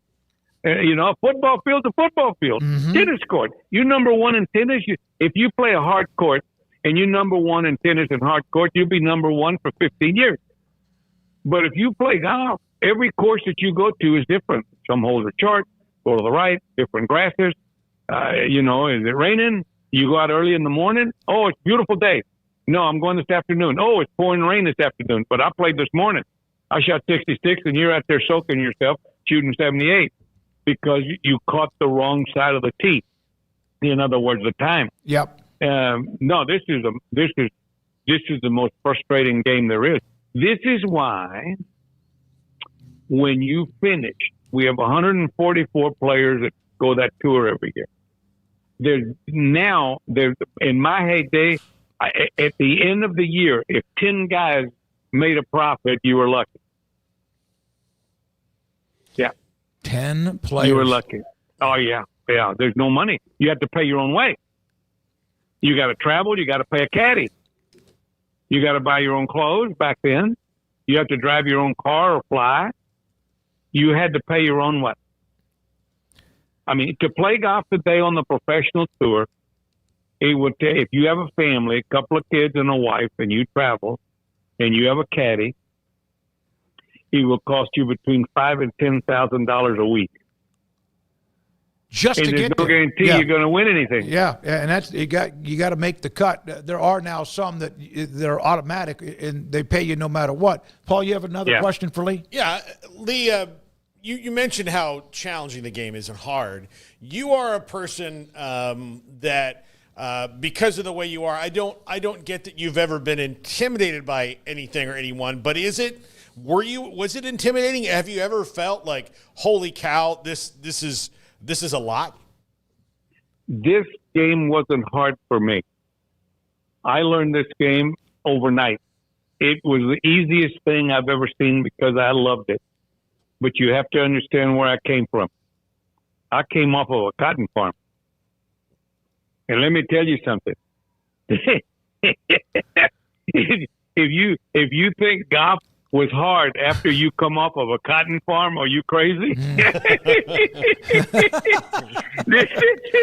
is the easiest thing I've ever done.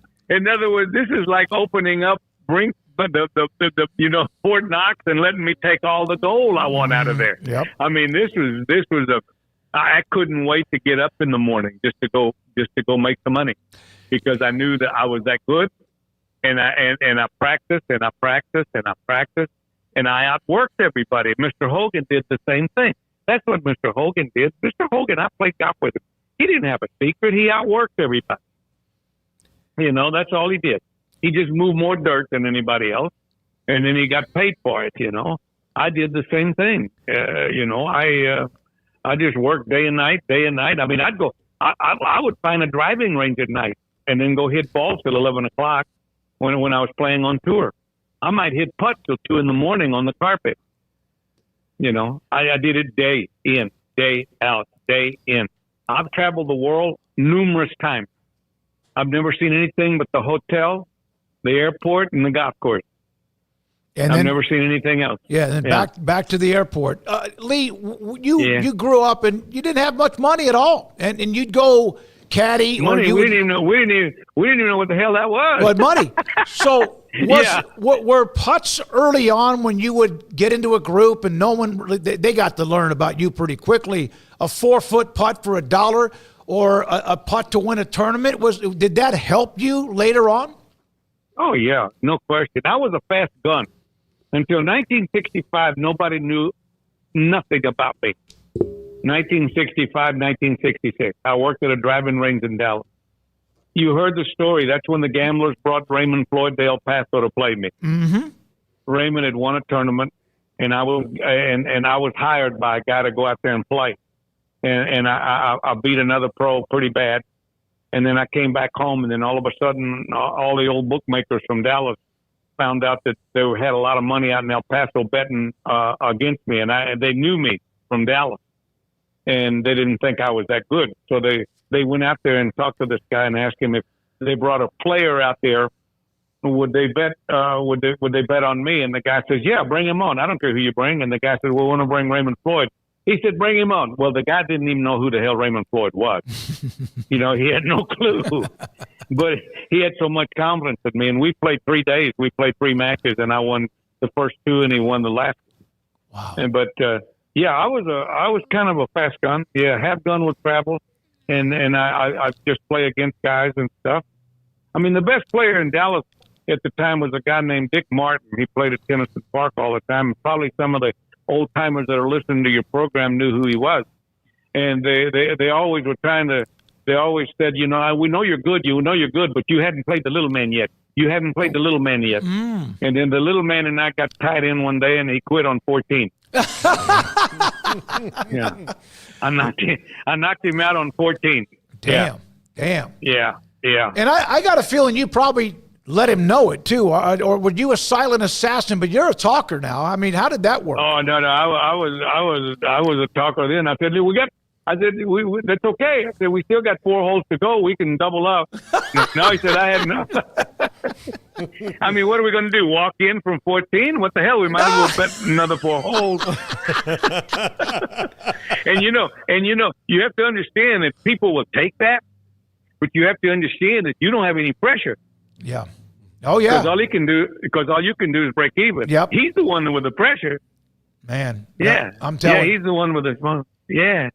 So help me out with something, and we, if you don't mind, just a couple more questions. We appreciate it, man. Sure. Lee Trevino with us.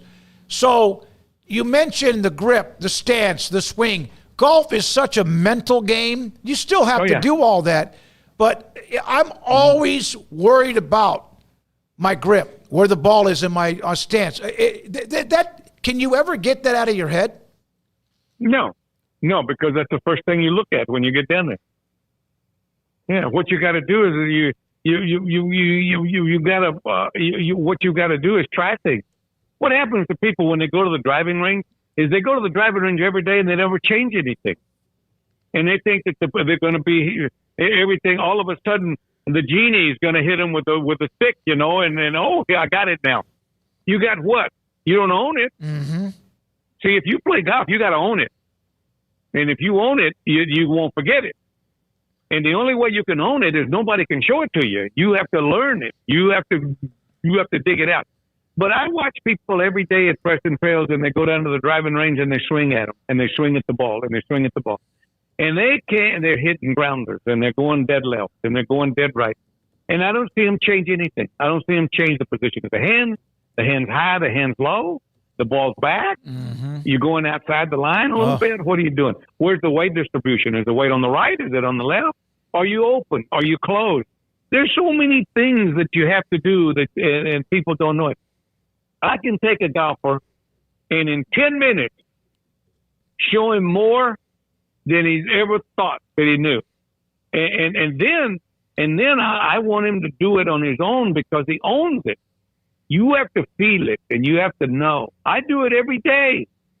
I still, at 85 years old, I go out to the driving range and I try stuff. You understand? Yes, sir. I'll do different things with my hand. I want you to look at Scotty Scheffler. Scotty Scheffler's got one of the greatest grips in golf, and the mannerism that he has, he owns it.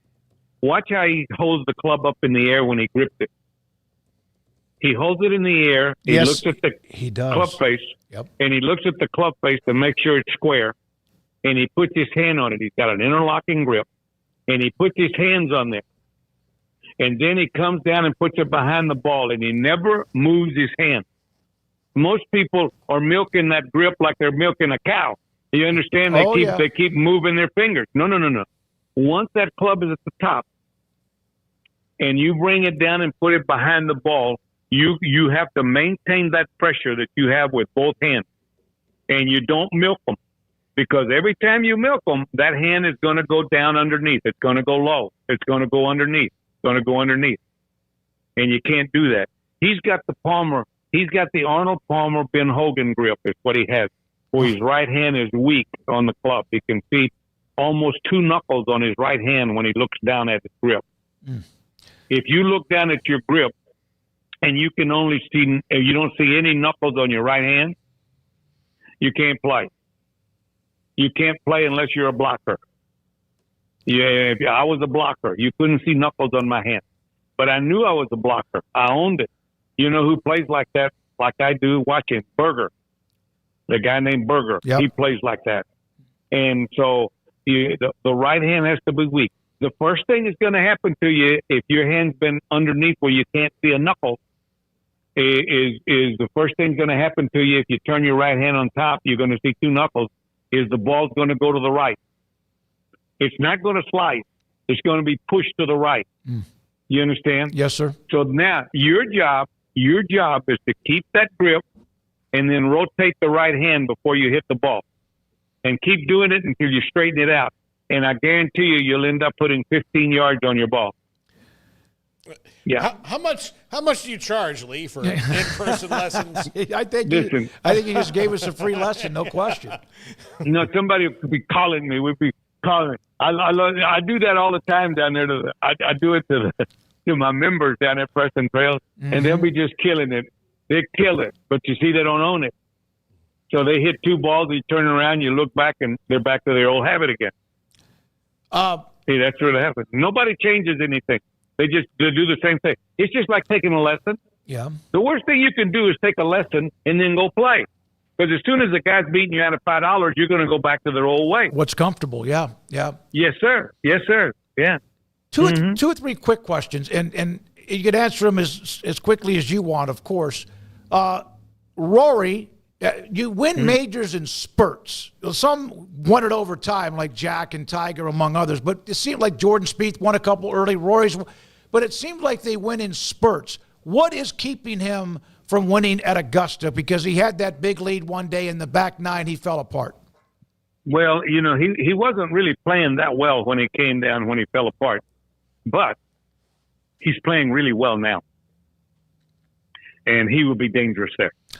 And he's putting. He's won 2 big tournaments already this year.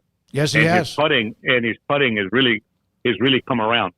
And that golf course is a dogleg left golf course. See, I like the left-handers there, and I like the left-handers there simply because Augusta is a left-hander's paradise. Because if a left-hander fades, he's got that course licked. Because most of all the holes go left except 18. It's the only one that goes right. So left-hander. This Bada, this Indian guy with a skinny little thing, with the glasses, he's going to be dangerous there. You watch what I tell you, and the other one's good. They'll be dangerous there. Is oh God, what is that? The guy from Scotland? Is he Scotland? Or is he Irish? Lowry? Is he Irish? McIntyre. Yeah. McIntyre. Yeah. But I'll tell you, if you look at the lefties that have won there, Bubba, Mickelson's won 3 times. Weir from Canada won. Yep. Yeah, it's a left-hander's paradise if you get a left-hander.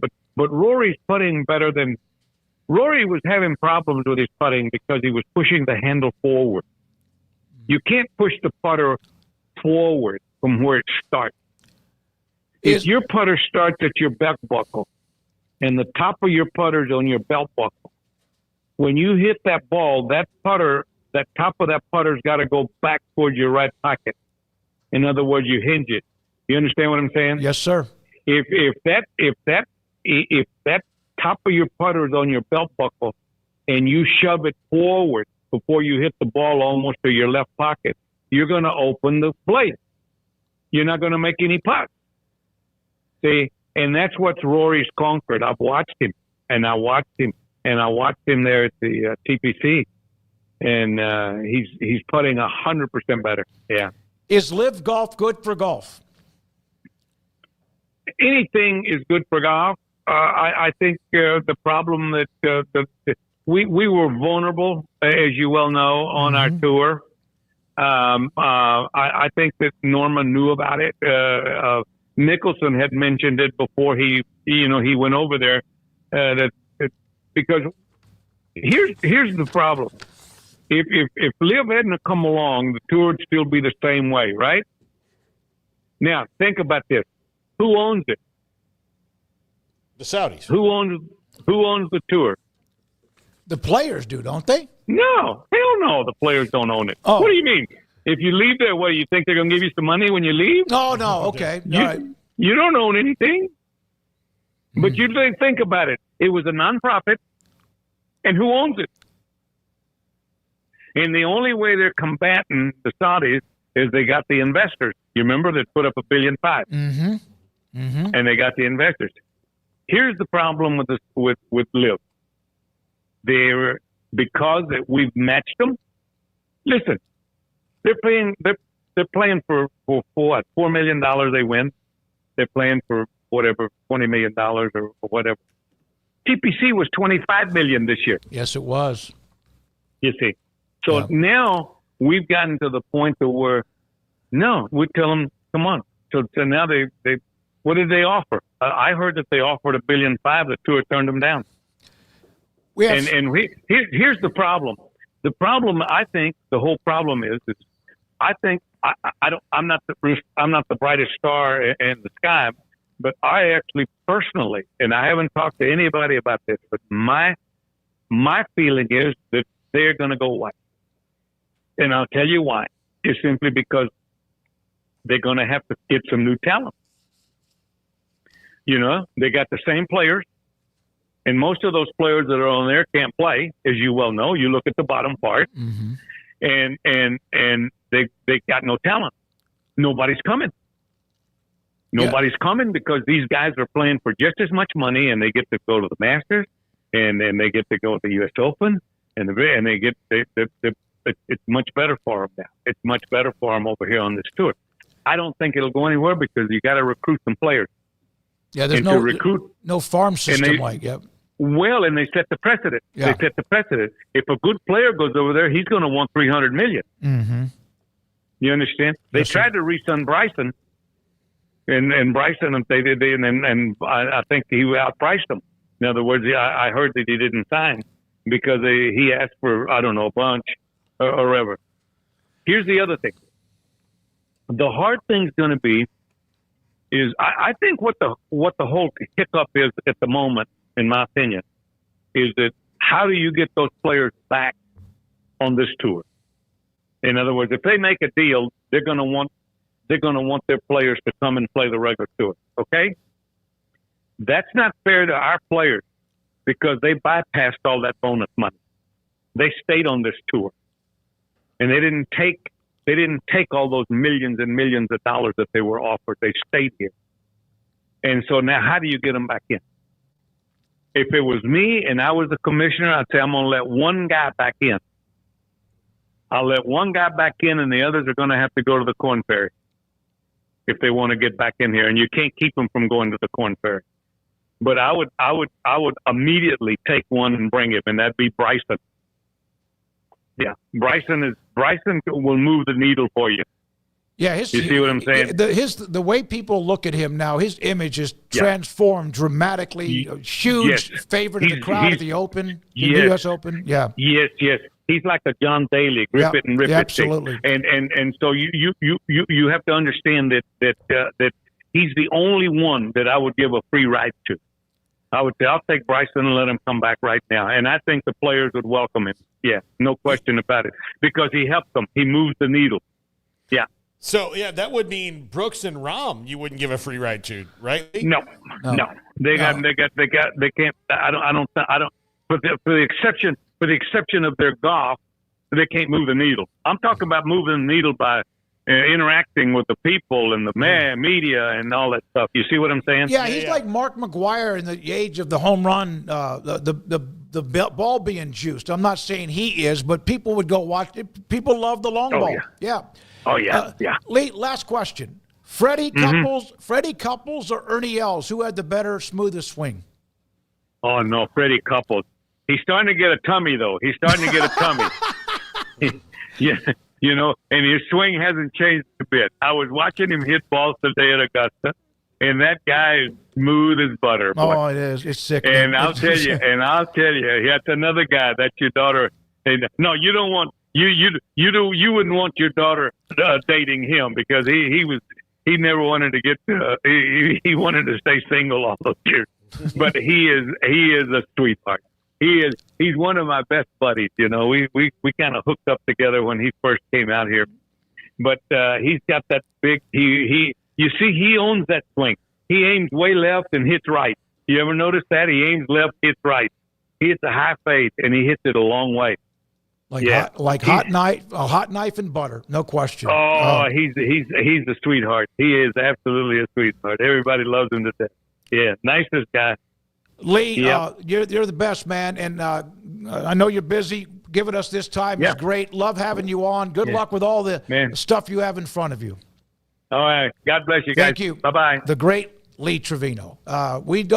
We'll have Rob Bolton about the Masters picks at Emory. I think is going to get involved in that again, but he sounds, and we had him on a long time, but he sounds really happy, like thrilled, and his son still has that merchandise company, and we appreciate Lee Trevino for joining us on many things. Couldn't get to all the questions that I wanted or Paul wanted or Craig or even you, but we appreciate his time a great deal. When we come back, Eric Galo, East-West Shrine Bowl.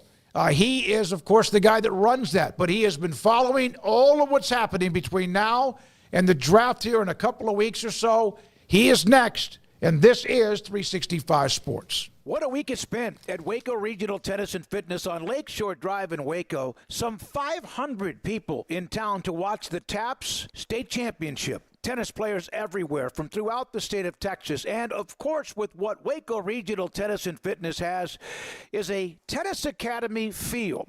They have a stadium court that is gorgeous when you walk out the back door on the concourse that is incredible. And then, of course, courts everywhere, including to the right, they have pickleball courts. Fitness memberships available for individual, couple, and family fitness. Enjoy what you want to use when it comes to free weights, to what they have with Cybex machines, Stairmasters, treadmills, and, of course, group exercise classes as well. Every single day, there are group exercise classes, so the weekend, no, that's not a time when you take off. There's always something to do.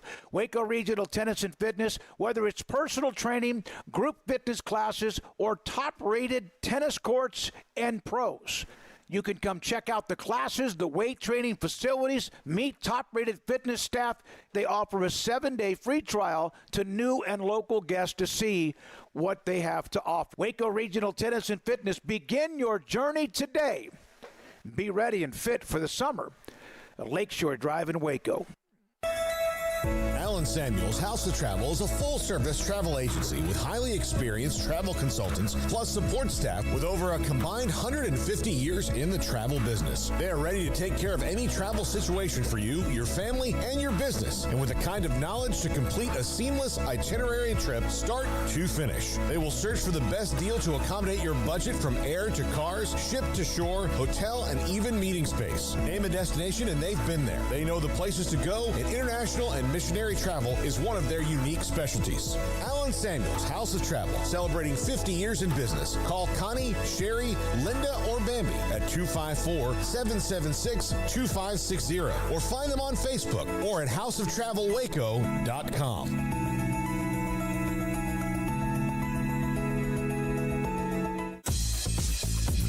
Baylor Scott & White Southwest Sports Medicine and Orthopedics, the team physicians for Baylor Athletics, diagnosing and treating all sports-related injuries, including concussions. These specialists also provide orthopedic services for athletes and non-athletes alike, whether it's knee or shoulder pain, a wrist injury, orthopedic spine care, and even an arthritis and total joint clinic. Trust the doctors Baylor Athletics trust. Baylor Scott & White Southwest Sports Medicine and Orthopedics wants to get you back in the game. With so many companies and policies out there, it gets so confusing shopping for insurance, and I never know if I'm getting the policy that's right for me. Luckily, I met the team at the Niche Group Insurance Agency. With the Niche Group, you can go to one company and get access to coverage options from many insurance carriers, and you get to speak to a real person about your specific coverage needs. With the Niche Group, I know I'm getting the right coverage at the right price. If you need insurance, talk to the experts at the Niche Group at 1-800-258-8302. Established in 2007 and independently owned, Alliance Bank Central Texas is committed to helping families and businesses meet their financial goals. From their tellers to their board of directors, they know the importance of superior service and competitive products. Customers have confidence knowing that their financial needs are in good hands. It's your bank, Alliance Bank Central Texas, with 2 Waco locations, 4721 Bosque Boulevard and 191 Archway Drive on Highway 84, and at AllianceBankTexas.com. Member FDIC and equal housing lender. Want to send a message to the show? Jump in the Rudy's Country Store and Barbecue chat room. Eric Galo, East-West Shrine Bowl. He runs it. Director of Football Operations and Personnel, player personnel. There he is. Good to see you. Been traveling. So thanks for your time. Paul Craig, David Smoak with Eric Galo. So what did you, when you walked away from Boulder, when they had their pro day, what were some of the things dancing in your head? Showcase, not pro day. I'm sorry. No, I think it's I was excited. First off, aside from Shadur Sanders and Travis Hunter, we had 5 other players that came into Shrine Bowl this past year, including Shiloh Sanders, Jimmy Horn Jr., Will Shepard, LeJonte Western, Cameron Silman-Craig, who all tested really well, did a great job there as well. I think putting aside Shadur Sanders and Travis Hunter, and they could have 5 other draft picks on that roster this year. So we may look back and in a year or even 3 weeks from now and be like, holy crap, they had 7 draft picks on that Colorado team that was only a couple of games away from being a real college football playoff contender. But certainly the takeaway was Travis Hunter a little bit, and then obviously Shedeur Sanders, and we can dive in more about how he did at the showcase. But I thought he did very well. I think it's certainly intriguing, exciting to see how much enforced the Browns ownership and executive and coaches, as well as the Giants executives and coaches, were there in full force. And the Saints were there as the QB coach as well, too. So I think all eyes were on Shedeur at the pro day, but I think the showcase overall was beneficial for Colorado and their players. Eric, I've heard that like there's a lot of silly things going on in the draft talk right now. Will Campbell's hands are too small, or Shedeur Sanders pats the ball, things like that, which are all weird subterfuge. Like I heard that one and I was like, okay, I mean, that's not the first time I've seen somebody do that. How much when you watch the film of Shedeur Sanders, do you kind of have to extrapolate, man, if he had 5 guys in front of him who would get in the damn way of the guys coming after him, he would be even more prolific than he was. Yeah, I think it's a balancing act because, hey, as a person, I really do believe and trust and value Shedeur Sanders as a person as well, too. On the field, I think he's a darn good player, but there's things he can work on. I think the offensive line he had to work with at Jackson State and at Colorado certainly wasn't ideal, but there's been guys that have been drafted with worse offensive line. Josh Allen at Wyoming probably had lesser talent than Shedeur Sanders when he was at Colorado, and Josh Allen had a pretty darn good college career and some really intriguing plays maybe Shedeur Sanders didn't have. So I think for Shedeur, you want to find the right balance of contextualizing it, because you don't want to say bad O-line, throw away those bad plays, because that's not really the right way to evaluate him either. But you also don't want to say, hey, if Shedeur Sanders had, if he had a better offensive line, he'd be a great player. Maybe that's not true either. So I think it's really on a play-by-play basis. But, hey, he hasn't played a game since December. We're running out of topics here for Shedeur Sanders. You either like the player on film or you don't. The showcase wasn't going to change a whole hell of a lot. Like the person who you don't. He's had playing down with NFL teams now. Now we got to just get through the next 3 weeks and not be biased by things that maybe don't make any sense to you. The padding of the ball or whatever. Hey, if you've watched the film, this is not new information on what he does. Where does Shiloh fit in, you think? I think he's got I think he's realistic. I've talked to Shiloh a whole bunch, and I think he's got a great head on his shoulders as well and knows kind of where he stands. I think he's a special teams player in the NFL that can offer value there. He had to test well at the showcase to do that. He did. He ran the low 4.5s, tested well across the board. So I think NFL teams see him now as a special teams guy first who really does have great instincts. He's kind of a box safety guy you want close to the line of scrimmage, and that's a little bit harder to find those guys being starters in the NFL, but teams want those aggressive, downhill, strong safeties who can play kind of the short area. So I think he's great in the run game. He's great in the short area coverage stuff, and he can play special teams. I think he's got a real chance to be a draft pick. I know of 1 or 2 teams who feel that, hey, if he's there in the 6th, 7th round, they may take him. So I think he's got a great chance to be a draft pick. We could see both Sanders players drafted on draft weekend. Eric, is there somebody shooting up the charts? There's always a quarterback that surges. I know we've seen information about Jackson Dart, but is there somebody that you see that might be like surging up to the first round or at least into the draft itself? Yeah, I mean, quarterback front, I think teams are this week NFL teams are meeting most teams are meeting as a staff. Some started last week, some will go into next week, but they're meeting as a team being like, all right, we met once before the draft process started in January. We met before and after the combine. Then you go off to pro days. And now all these scouts are back. So this week is really for these NFL clubs kind of finalizing their board. And then end of this week and next week is when they really start thinking about strategy. And to answer your question, the biggest one is, okay, the Browns, the Giants, maybe the Saints, maybe the Steelers need quarterbacks. Now let's put those puzzle pieces together, right? If you're the Steelers, you're going to move up for Shedeur Sanders if he falls. Do you want to stay put at 23 and take a quarterback? Do you want to move back or take one in the second round? So I think the quarterback wrinkle is going to be super interesting to figure out, because I think NFL teams are going to have a good sense of who they like. The next 2 weeks will be how they kind of play that game. So quarterbacks, I've talked to a lot of people about that. Cam goes 1, Shedeur goes somewhere, Jackson Dart, Tyler Shuck. Those guys will be in the first round mix as well as a second round mix. Where does guys like Jalen Milroe and Kyle McCord go? So the quarterback, it's not crazy that we could have 4 quarterbacks going round 1. I think we also could easily have 2 going round 1 as well, too. So quarterback was something that myself, Adam Schefter, along with every NFL team, got to figure out, where these guys might go on Thursday or Friday. Do you think there are, this is going to be, it's kind of a weird draft. Usually there's sometimes it's like a glut of positions, and there's good that could go in the first round. Do you think we're going to see kind of a balance, like 3 of this, 3 of that, 4 of this, 5 of that, as opposed to like, one year we had like 7 defensive ends in the first round? No, we'll have a lot of defensive line and offensive line. And this draft, I talked to a director the other day who kind of made this point, I think kind of summed it up, is that, there's Travis Hunter, there's Abdul Carter, if you're okay with all the, other non-football stuff that you got to deal with him, injuries and so forth. And then there's a lot of guys who you'd love to take at pick 19, 20, 21, right? There's a lot of guys like that, even guys like, Tyler Warren or Mason Graham, who are really good football players, but they're missing that one elite trait of the arm length or whatever else. And I think teams between, pick 5 and pick 19 have to do a lot of good scouting, and that's going to lead to, I think, a lot of teams playing it safe. Offensive linemen. Hey, if a guy's a second-round value, we'll take a second-round offensive line in the first round and not miss on those guys. You'll see, I would say, at least 7 offensive linemen going round 1. I think on the defensive line, D-tackle and D-end, we'll see at least 7, probably 8. So I think more than half the first round comfortably will be O-line, D-line in this draft class, partially because that's a strength of this group, partially because teams are going to say, you know what, let's not reach on a receiver we don't love or a safety we don't love. Let's just take the O-line, D-line and build to the trenches.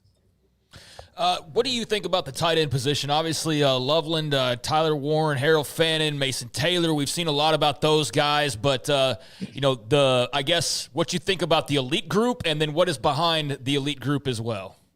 Yeah, Colson Loveland, I think, is the best tight end in this class and one of the best players in this draft class. And it seems like, talking to teams, that Tyler Warren's probably the first one taken. Again, the Loveland's just my opinion, but I think Loveland's just a notch below Brock Bowers, a prospect. We saw what he did this past year. I mean, Loveland's one of the best tight ends of the last 4 or 5 years come out of the draft. I think Warren's a really good player, and he'll go early, but I think Loveland's a really good player. Him and Warren both probably gone in the top 14 picks, wherever the Colts pick, maybe the floor for one or both of those tight ends in the first round. But it's a deeper group. We'll see 2 in the first, 2 or 3 in the second, 2 or 3 in the third. You mentioned guys like Mason Taylor, high upside, still developing player. Terrence Ferguson, I don't know if you missed him from Oregon, but he's a plug-and-play wide tight end NFL teams cover right now. You got guys like Jalen Conyers from Texas Tech and Arizona State, who, guy's a tremendous athlete, a great person, a really impressive talent. You played Jalen Conyers' career in college 10 times. I bet 8 of those times as a first-round pick. Aronde Gatson, that matchup nightmare. So tight end, one of the deeper groups. We should have an above-average year in terms of tight end draft picks this year, but we'll see probably 4 or 5 go in the top 2 rounds and maybe as many as 10 go in the top 100. It's going to be a good class at tight end for sure. I'm conflicted about Matthew Golden, and I'm not sure. Like he's super fast, playmaker, but I see him like when I compare him to like. I see Luther Burden and Tedder O'Neill, and I think those are first-round guys because of the production they had over multiple years. Matthew Golden doesn't feel to me like a first-round guy, but clearly there's a lot of teams that like him that way. How do you feel about him? Yeah, I think teams are more split. I think sometimes we all kind of glom on to say the Cowboys take a Matthew Golden because everyone likes them, right? And it's like, well, maybe just one guy said that, and we're all kind of lumping on there. Yeah. But I think he does make sense for the Cowboys, but teams are split. I took to one team who was like, if Matthew Golden's a 4.41, is he a third-round pick to some people, right? And I think that being the fastest guy in this year's draft and seeing the Xavier-worthy impact that he had for the Chiefs as a rookie and just even a situational player for a playoff team, I think is really alluring. I do think he'll be the first receiver drafted, but that could be 12, that could be 20. I think, him and Ted McMillan are my only 2 kind of currently expected first-round picks. Certainly Luther Burden will be in play as well, too, but I get a sense right now that teams are going to maybe punt on the receiver group at all because it's a little bit deeper, but Golden, not necessarily a complete receiver quite yet. Ted McMillan, that speed, vertical ability. Luther Burden, hey, you watch the film this year especially, and is he going to be a complete guy to be a number 1 receiver? Jaden Higgins, Savion Williams, all these guys are really, really talented guys, but are they first-round picks? I think teams then will probably pass on them too. But Golden's an interesting one because, again, as high as 12, and you could tell me 22, 23, and I wouldn't be surprised either. Eric, we've had you on for years, and of course you're part of Optimum Scouting, and now the Shriners Children's East-West Shrine Game, and you've done a lot. You don't see many people like Eric Swan anymore, do you? Do you see someone that? And I'm not saying he wasn't a highly rated guy, but do you see names like that? It's hard to overlook somebody now, isn't it? Yeah, I think for sure. I mean, because of the fact that FCS guys and small school guys are able to transfer up and be an FBS player too, we're going to see a pretty heavy, not just Division I FBS level of guys, but a lot of Power 5 school guys drafted this year as well. So that's going to be the norm a little while longer. Hey, we saw it in college basketball, right? The NCAA tournament, all 1 seeds, all power conferences. That's kind of happening right now. And I do hope we kind of reach a medium and we have some, mid-level guys that get drafted as well too. You mentioned Harold Fannin earlier. He'll be a draft pick and maybe a top 3-4 round pick from Bowling Green as well too. But I think NFL teams, a lot of data says that guys in the trenches, they're just more likely to hit if they're from a Power 5 school, especially a blue blood school. I think NFL teams will do that even more and more. But NFL teams do a great job. People in the media do an incredible job, more than even 5-6 years ago. But there's guys like Emery Hunt at CBS Sports who's writing up guys at D3 schools, NIA schools. People in the media are covering these guys, and NFL teams consume that too. It's really hard for a guy to get lost in the shuffle in the draft process. Eric, obviously the road for a prospect and where they're coming from is much different than when they weren't getting paid and they weren't able to transfer freely and they weren't able to do all these things. How much has that changed maybe the look into a prospect or looking for red flags or just the way guys come in prepared versus, 5-10 years ago?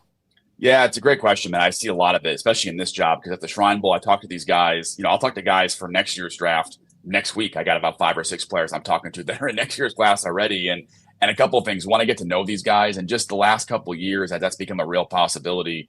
Players are so much more mature. They're able to really think ahead. In college, 10 years ago, these guys were just like, I got to hopefully just make enough money to survive and hopefully help my family with some money under the table and get to the NFL and get that paycheck. And now as 18-year-olds, these guys can be financially independent, which is awesome. And these guys can be really very mature people at 18, 19, 20 years old. The other piece, though, is that, Cam Ward, for example, I talked to Cam Ward and his family a year ago. And when they opted to stay in school and transfer to Miami, this wasn't another year of college. This was like a prep school for the NFL year, right? So they had a full year to do all these incredibly advanced, talk to great people, private coaches, nutrition, all these things that nowadays I talked to a kicker who's in next year's draft already, kind of preparing for the NFL from a kicker standpoint. So all these guys are using their last year of college to really be a prep school for the NFL. And these guys are better interviews, better prepared for injury risks, better ready for the combine, more self-aware. The NFL is not going to phase them as much too. So I think as an NFL team, if you don't have a higher hit rate in this year's draft and in the future than you did before, then you're not a good scout, because there's a much higher hit rate for all of these guys if you do your homework, because these guys are preparing a year or two in advance of the NFL more than they could before NIL. I know we got to go, and I know you do as well. How come there's never more first-round draft grades than first-round picks? It depends on how teams value first-round players. We view first-round players as a future or current high-end elite starter. And if you got 32 of those guys in the draft, that's awesome. But oftentimes it's a much more about like what they can do for you versus what that round grade means. And some teams are just stingy with it and like having, we only have 20 first-round grades, so let's be real. But I think a lot of it is like, hey, we want these level of players, and if we don't have that player available to us, we'll have to trade back or understand our value too. But there's 32 really good players in this draft class, and NFL teams in round 1 from the Tennessee Titans to the Philadelphia Eagles will have good players to draft from this year. Thank you, sir. Appreciate it. Eric Galo, Shrine Bowl, Director of Operations, East-West Shrine Bowl, and just as knowledgeable as you could possibly be. We appreciate his time. When we come back, TCU assistant coach Cory Coleman, the former Baylor Biletnikoff and All-American, first-round pick. He's next. This is 365 Sports. Alan Samuels, Dodge Chrysler Jeep Ram Fiat. Of course, it's a new month, and so there are new incentives available. Got a few more just a couple of days ago from Ted Teague, the general manager and also CEO. Loop 340 east of 84 in Waco. They've got a bunch of cars on the lot. Jeep celebration event going on, the 2024 Jeep Grand Wagoneer. It is a fantastic SUV.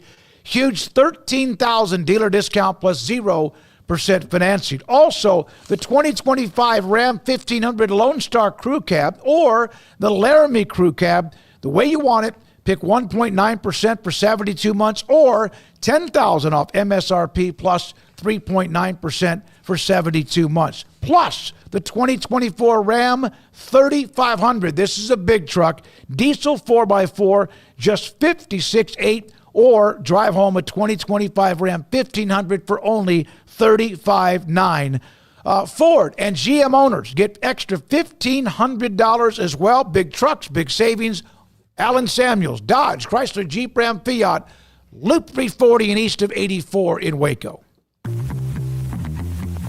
Automatic Automatic Chef is your local vending, office coffee, and micro market provider, delivering outstanding service to break rooms all over Central Texas for over 50 years. Automatic Chef brings the best products to your location at the best prices. With hundreds of choices in fresh food, coffee, snacks, and drinks, let Automatic Chef tailor a break room solution to your needs. Make break time great again with Automatic Chef. Automatic Chef Canteen, 6900 Imperial Drive in Waco, or online at automaticchef.com.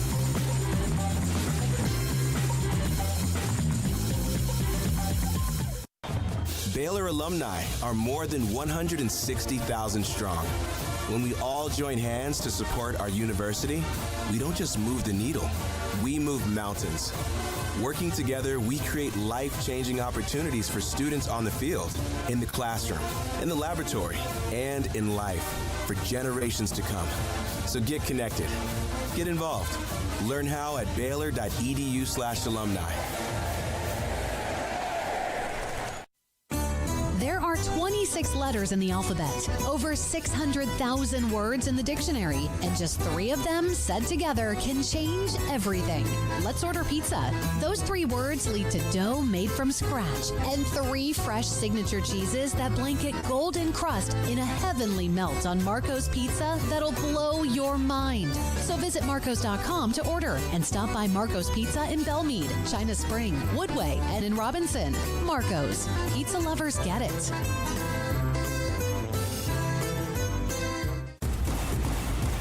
Petty Clinic Men's Healthcare in Woodway is now proud to offer you men an exceptional weight management body sculpting product called semaglutide, also known as Ozempic or Wegovy. Semaglutide is an FDA-approved weight management medication.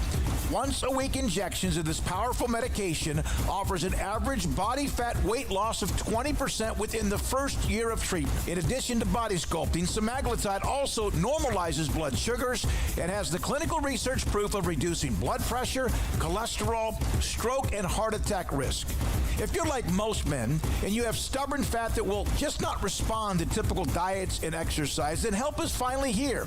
Semaglutide, affordable, highly effective. Google search Petty Clinic Waco and reach out to the Petty Clinic team today for a free consultation with Dr. Petty to see if semaglutide is right for you. Go to pettycliniclowt.com.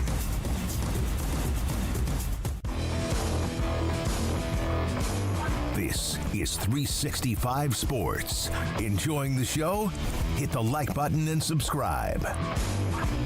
365 Sports, we are on in another hour to go in the show. Cory Coleman will join us in a moment. Also, Rob Bolton from the PGA Tour to go over the favorites in the Masters that starts first thing tomorrow morning. We'll have our picks, and eventually the winner gets nothing but bragging rights. That's basically, and he always puts it up on Twitter whether he's done well, and he had a nice stretch there where he won quite a bit. The Bolton Slam.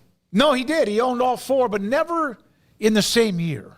That's why it's the Bolton Slam. Yeah, it's like the Tiger Slam. They never won all 4 in the same year. So we'll hear from Cory Coleman in just a moment. And Emery's been talking some trash too because he's ready to win this thing. Has he ever won it? I don't even know. Yeah, he's won it. All right, then why if you've already won? He said. The things he said about Rob, I thought were pretty. I could probably back him up on some of that. Were pretty rude. Garrett, did you get the Santa Clara basketball tweet? Texas Tech. Paul? You sent that out? I did send it, but he probably didn't have time to make I haven't had time to make a graphic. Yeah. Well, Kim Coulter had mentioned earlier that when we mentioned that JT Toppin was coming back, that they were about to get another commitment. They got a commitment, and I just deleted the damn email. Here it is.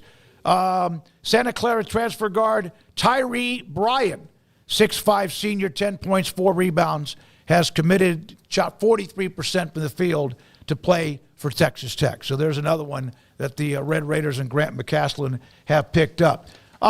Garrett, until we get Cory, do you have the Masters concession stand graphic? I do. Give me 1 second. Yes, sir. So this is unbelievable. You have the Augusta National. That is just immaculate. Here is their menu. When you walk around the course, you get the pimiento sandwiches and all the other stuff as well. Say that word again. Pimento sandwiches. Thank you. Pimiento. Enchilada. So look at the prices for everything that is on the menu. I've been fortunate. I was there from 04 to 09. And everything is incredibly affordable. The richest on the menu are beer. All right? But I've been there. The egg salad sandwich, all of these sandwiches, $1.50, $3, $2. This is inside Augusta National. And it is truly something you always hear about, but you don't believe it. And it is right there in front of you how much it would cost to buy any of that product, the menu, at Augusta National this week. What is the crow's nest?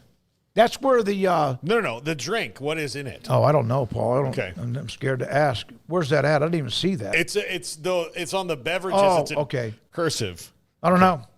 I'm sure it's got vodka or something like that in it, or gin, something like that. Some kind of alcohol, yeah, probably. Yeah. Okay, I'm looking it up. I thought you might know.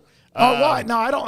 I don't even remember. I probably had a few beers while I was there. Yeah, it is a proprietary light and refreshing Belgian wheat ale brewed exclusively for the tournament and served in a green commemorative cup. So, if you are a beer drinker and you want something that you can only get at the Masters, and it costs the same as all the other beer, why not? Why not? Yeah, I'm not a big ale guy. That's a little bit rough for me. Here's a picture. Wow, so I bet. Man, like these are cheap. I bet the tickets are cheap and the lodging's cheap. Actually, and the merchandise is cheap. And if you get a ticket because you have a regular ticket, it's like $175. But no, it's not. It's like $1,500 to $1,800, depending on where you get it off. It's going to cost you that kind of money per day. So it's almost like you spent so much. The least they could do is have lower priced menu items. Yeah, they're not happy about the tickets getting scalped though. If you ever get caught up in that, I saw where somebody had gotten a pair of tickets, but he put something up, or they thought he had scalped the tickets. They took them away from him. He will never, ever be able to go inside the gates of Augusta National. They are that strict. Hey, what is a savory tomato pie? You're still looking at the menu. I'm curious. I have questions for you. Savory tomato pie. Paul, you know he doesn't know. I'm just like, yeah. Never heard of it. If you want to know an answer, what's the hamburger? I mean, he did say. What's the water? He did say pimiento. So maybe I should know. Well, you know what? Doesn't mean because I say it that way that I'm wrong. You are wrong. Hey, what are the apple slices? They're oranges that are peeled, and they turn them into. Okay, let me ask you a question. When you go watch a movie, what is the name of the building that you're walking into? It's a theater. The theater? A theater, right? Yeah. I had an argument with somebody that said it's a theater. No, it's not. It's a theater. Yeah. So same thing with pimento. It depends on how you want to. No. Okay. This is not. It's not debatable. We're not doing this like flat Earth true to like in my reality the Earth is flat. No, we're not doing that. All right, here's Twitter. Yeah, exactly. All right, here's a picture of Cam Smith, fantastic golfer. He's on the range. It was a little chilly. The weather's been beautiful, but a little bit chilly. You see Adam Scott there, who's won it a couple of times with a nice sweater. He's wearing a sports coat, going back to the days of maybe when they played it in 1910 in Europe. He warmed up. That's not just him showing up that way. Warmed up with a sport coat on. They have remarkable things in clothing technology now. We have a sponsor called Twillery that makes a suit that like is breathable To play golf in? You could probably play golf in it. Yeah. Yeah, they're very flexible. Yeah. So there we are with that in Cam Smith and him being on the range with Adam Scott and many others. Now, one more food. I've been coming up with these things. This is from the Atlanta Braves home games baseball. I just happened to see this show up on my timeline. My God, it makes me want to be bottled up for a month. This is called the home run stack. 2 Angus patties, candied bacon, house smoked brisket, red slaw, onion rings, curly fries, Carolina barbecue, and Coca-Cola barbecue. And look at that monster. Yeah, see, as a person who's indulged in these things a couple times in my life, what I a couple. What I find is sometimes less is more. And when it's true. Like you stack all this stuff on it, and then you have all this stuff and you taste none of it. You know what I'm saying? That's a good point. It's just, some things are good, like, blended together and all that. But like it's you can't eat that without it like spilling out. Let's just face it, everybody's out of ideas at this point, so they're just like, let's just throw crap together and let's just call it something. I mean, honestly, dude, that looks terrible. I mean, the KFC famous bowls ruined everything. Yeah. I mean, like the ballpark food too. They've just had to. This has been going on for years now, and the constant topping of another ballpark's foods and like bigger and what else can we add to it, and let's do Coca-Cola barbecue, and it's gotten to the point where I think like there's been so many ideas, like there's almost no new ideas, or maybe what the new ideas are just have to be so far out there to be considered new that it's just like silly how crazy of a thing ballpark food has become. But hey, to each their own. If you're gonna pony up and buy that bad boy, it looks awfully messy. And I don't know, like, it doesn't even look all that appetizing, honestly. Like, I'd like to just grab an onion ring off the top, maybe. But the rest of it, I could put it in a bowl. Give me a bacon cheeseburger, or a brisket sandwich. I don't want it all together. Yeah, don't have this. But would you want a double bacon cheeseburger?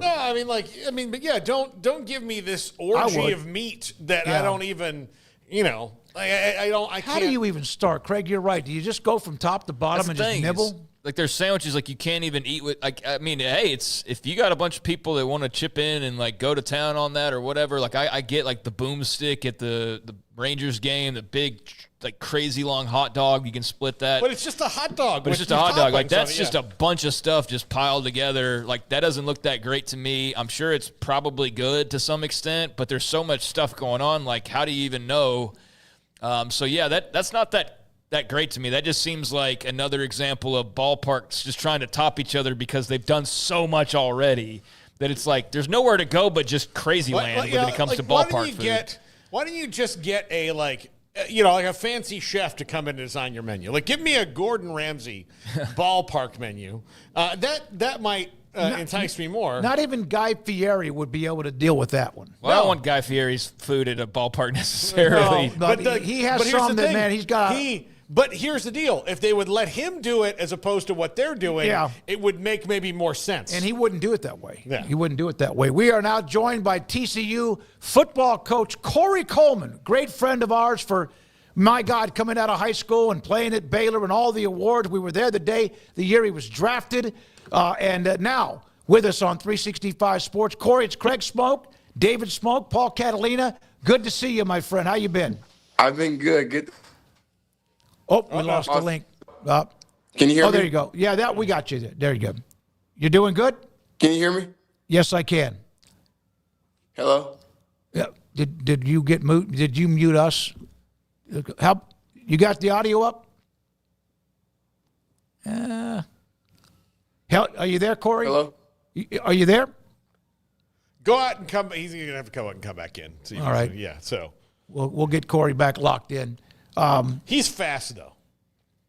Yeah. Yeah, I mean, he could tear both his ACLs and beat me in a race that day. After surgery. Before surgery, he could, warm up, tear both the ACLs. After surgery to beat us. And then he would just, he would still get up and beat me in a race. Yeah, no question at all. No question at all. We'll try to see. Can you hear me? Yes, sir. Yeah, how you doing, buddy? Okay. Got you? What would he have? Has he got headsets on or everything like that? I have to call. Okay. You want to call him? Right. Yeah. Paul, you got the right number? Yeah, you got the number. We'll just call him. I wanted to see him. It's good to see his face. It's been a while. Cory Coleman, now with the TCU football staff, and will join us here in just a second on 365 Sports. By the way, tonight, 10:30, don't forget, the 365 Sports tonight at 10:30 on the local CW. Emery Winter will put that together. Tonight, it'll have the Lee Trevino interview. I think this one with Cory Coleman and also with Kansas football coach Lance Leipold will be a part of that, too. We're now joined by – no? I'm working on it. Oh, okay. All right. Was that the right number? Craig, you say something so I can get him the number. Something. Yeah. All right. I think we're efforting. Got the side-by-side here. I got him up again, Garrett, but nothing there? Just send him a message, say we'll call him. All right. Paul, I'm going to send you his number, okay? I hate that. Yeah, I got nothing. So, I mean, I don't know. Maybe we should take a break or something and do it. But beyond that, I'm going to share it with you, Paul, one more time. Sorry. I think Garrett wants a break, guys. Yeah, go ahead and break, Garrett. Then do it. All right. Break. Logo 365 and advertising, Sports. We say we are people that you can count on. What does that mean? It starts with providing a quality vehicle and quality service at a fair price. But it also means we do what we say we will do, and we treat people fairly with respect. It starts by hiring great people, good local folks who work hard with a caring attitude. Our employees are the real reason we are people that you can count on. Put us to the test and see for yourself that at Richard Carr Motors, we are people you can count on. Parenting is full of surprises. You never know what to expect. So after our son was born, I called my Texas Farm Bureau insurance agent to set up a life insurance policy in case something happened to me. Sawyer is now 2. And we'll soon have a sister. There's no one else I would trust with protecting my family. Stop by and see our agents at one of our 3 McLennan County locations. Coverage and discounts are subject to qualifications and policy terms and may vary by situation. Developed by Startup Waco, a nonprofit organization, GXG is a program designed to support the entrepreneurial development of Baylor University student athletes through NIL activations. The program helps student athletes maximize their platforms and offers a comprehensive support system for them to create and grow new businesses that not only benefit themselves, but also uplift the local economy. Fans who wish to support student athletes can donate to GXG via the GXG NIL Fund, BaylorBears.com/GXG. Contributions to support NIL activations through GXG can be made at BaylorBears.com/GXG. For more information, follow at GXG_GreenXGold on social media and visit the official website www.gxg.startupwaco.com. GXG, empowering student athlete entrepreneurship and uplifting the local economy through NIL activations. Riverbend Liquor and Wine now has 2 locations to serve you. The original on Lakeshore Drive at North 19th Street and the brand new spot in downtown Waco at 600 Franklin Avenue. If you're looking for the best in craft beers or local Texas bourbons, then the original is the place to be. And for the latest trends and online phenomenons, head downtown to the Franklin location. Either way, you're going to get the same great variety, customer service, and speedy experience. Check out both locations on their Facebook and Instagram pages. Riverbend Liquor and Wine, Lakeshore Drive at North 19th Street, and now downtown on Can you hear me Franklin now? Avenue. Yeah, we got you. Okay. This is 365 Sports. Check out the 365 Sports family of channels on YouTube. We're back. Cory Coleman, a part of the TCU football staff, and of course I mentioned earlier, award-winning wide receiver at Baylor. Your Twitter feed, plot twist. I want to thank TCU for bringing me aboard. To all my Baylor fans, I still love you. How many of them love you back? I'm pretty sure all of them still love me. You know, it's and I love them too. They were great. My time at Baylor, had an awesome time. The fans were amazing. Cory, where did coaching kind of bubble up? Was this always the post-playing career plan, or did this come, after your journey as a player, just kind of pop up out of nowhere? It really just popped up out of nowhere. I didn't really imagine myself at first coaching. I did always, but it came sooner than I thought. And the opportunity came. I had to jump on it. Got an amazing opportunity with, amazing people. Coach Dice and Coach Browse, and Malcolm Kelly gave me, a great opportunity. And it's hard to turn down. Cory, I got to say, man, it's weird to see you purple. I know there's probably a lot of your Baylor family and friends and whatnot that have been saying that, but kind of what's that been like, just kind of the back and forth joking about you being in Fort Worth now and being a Baylor guy? At first, it was kind of hard, I'm not going to lie, but, they embraced me like family. Everyone in the building, such a they're amazing people, welcoming, just loving me. We're joking. I got Aaron Green there, who also played against. We joke a lot. It's just been an amazing journey, honestly. So I got this question. You've played in the NFL for a while, but you have, I'm sure, a ton of Baylor gear. Do you still have it? Do you push it off to the side in the back? Because I've asked coaches that before who have been around 5 or 6 different programs. But obviously you wear purple. They're paying you, man. This is a good deal for you. This is awesome, the opportunity. But what do you do with that? Do you kind of push it back with the old winter coats? Yeah, definitely push it back. Right now I'm on Horn Frog, and I've been embracing this journey. They gave me the opportunity to come in and coach, and I'm loyal to the team that I'm coaching because I'm competitive. Everyone knows that, and I want us to be the best and do the best, in the Big 12. So yeah, I'm here. Cory, what kind of coach are you so far? Like, compare yourself to, some of your other coaches. Like, are you like Coach KB? Are you like Randy Clements? Who do you, Philip Montgomery? Whose voice do you hear the most? I definitely, come from the Browse tree. So, my whole thing, me adding my own little, spin on it. I'm more, mentoring the guys, loving them up because I know that, when you first get to college or whatever the case might be, you're away from your parents, teaching the boys, how to become men, doing the right things off the field. And also when it's time to lace them up, we're going to get to work on. I'm going to sometimes give you tough love, but I'm always going to be the coach where you can come in to my office. If you have any, questions, I'm going to give you my best advice from, the adversity I've been through, the good and bad. Cory, just talk about that journey. What's the last few years like been, man, of just growing up, just becoming, the person that you are now, finding yourself getting into coaching? Just how different is Cory Coleman from maybe when we talked to you the last time 3 or 4 years ago? Man, it's been, an absolutely amazing journey. I have to thank God. Obviously been through some adversity. That's life, with me, been on a little roller coaster, but, I embrace it. I've grown so much in so many ways. I'm not the little boy anymore. I'm a grown man.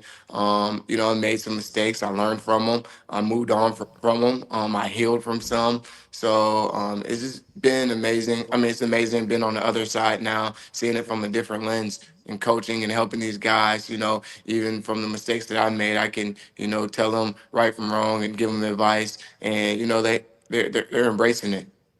You didn't make mistakes in college, man. You were unbelievable, and I said award-winning. When you got to the NFL, were you not as coachable?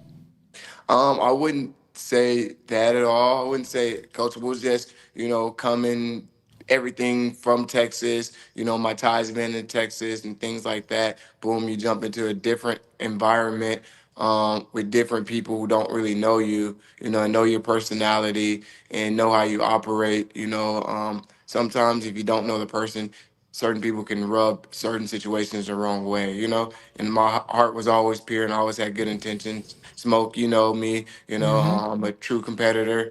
So yeah, Was it hard to deal with the world kind of knowing because of Hard Knocks, like what you were going through, like all that? Like, was that like, because you were young, 21 years old, and then everybody sees that you have this conflict at work on TV. How hard is that to deal with? It's really hard, especially for a young guy, especially for his mental health and things like that. That was a big turning point in my life. For them to expose that on Hard Knocks and it didn't go down the way that it showed on Hard Knocks. You know how TV, you can cut stuff up, you can do a whole bunch of things to point me being the bad guy. And at 21 years old, it was kind of a hard, pill to swallow, knowing that it really didn't go down that way. I don't want to get all the way into it. It happened. I learned from it, and I healed from it. But it was a hard time, Not every player, whether they're an All-American or even a guy that's a walk-on player that gets into coaching, doesn't mean they can coach. It's not always easy to do. Do you feel like at least early on this spring that it has come naturally to you, or are you more right now watching, listening, and learning? All of the above. You know, with me, I guess, me being, I would say, like a natural leader, and me learning also from great coaches who's been stamped, who's done it at a high level. Kendall Browse, phenomenal coach, phenomenal mentor for me. Malcolm Kelly's been there every step of the way. I couldn't ask to, be underneath a more like a more big brother mentorship. He has given to me the, advice, learning from him. So he lets me come in there, and, he lets me earn my stripes. He's like, hey, you got the receivers. So you got the inside receivers today. He lets me put together my own drills, me learning, me developing these guys. I'm actually on the field teaching them, how to run routes, understanding defenses, schemes and stuff like that. And the guys have been getting so much better, and they've been doing an amazing job. So, like I said, all of the above. Yeah, the freestyle king, Malcolm Kelly. I mean, everybody knows him probably from the viral video, but, I mean, I grew up in the same area, and I was an Oklahoma fan. Like, I love Malcolm Kelly. How much did you know about Malcolm Kelly? Like, did you watch him growing up? How much did you know prior to linking up at TCU? If you're a wide receiver, you better know the Malcolm Kelly freestyle. Right. Yep. That's one thing you better know. So, he's done great job in the football world. He got drafted, second round, I believe, yes. So, just me growing up, me being in Texas, you hear about, the guys who are the guys, So, been knowing about him. He's done this coaching at a high level. He got multiple draft picks. He's just stamping. He's so humble, and he's willing to teach me. I'm learning from him. I'm getting better each and every day. I feel like soon's coming that I'm gonna have my own room. I'm gonna move up in the ranks pretty fast. Cory Coleman, TCU wide receivers coach, with us on 365 Sports.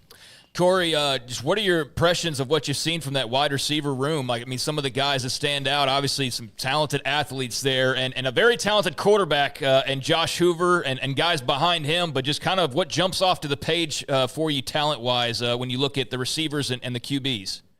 Yeah, our QB is, I think is the best quarterback in the nation.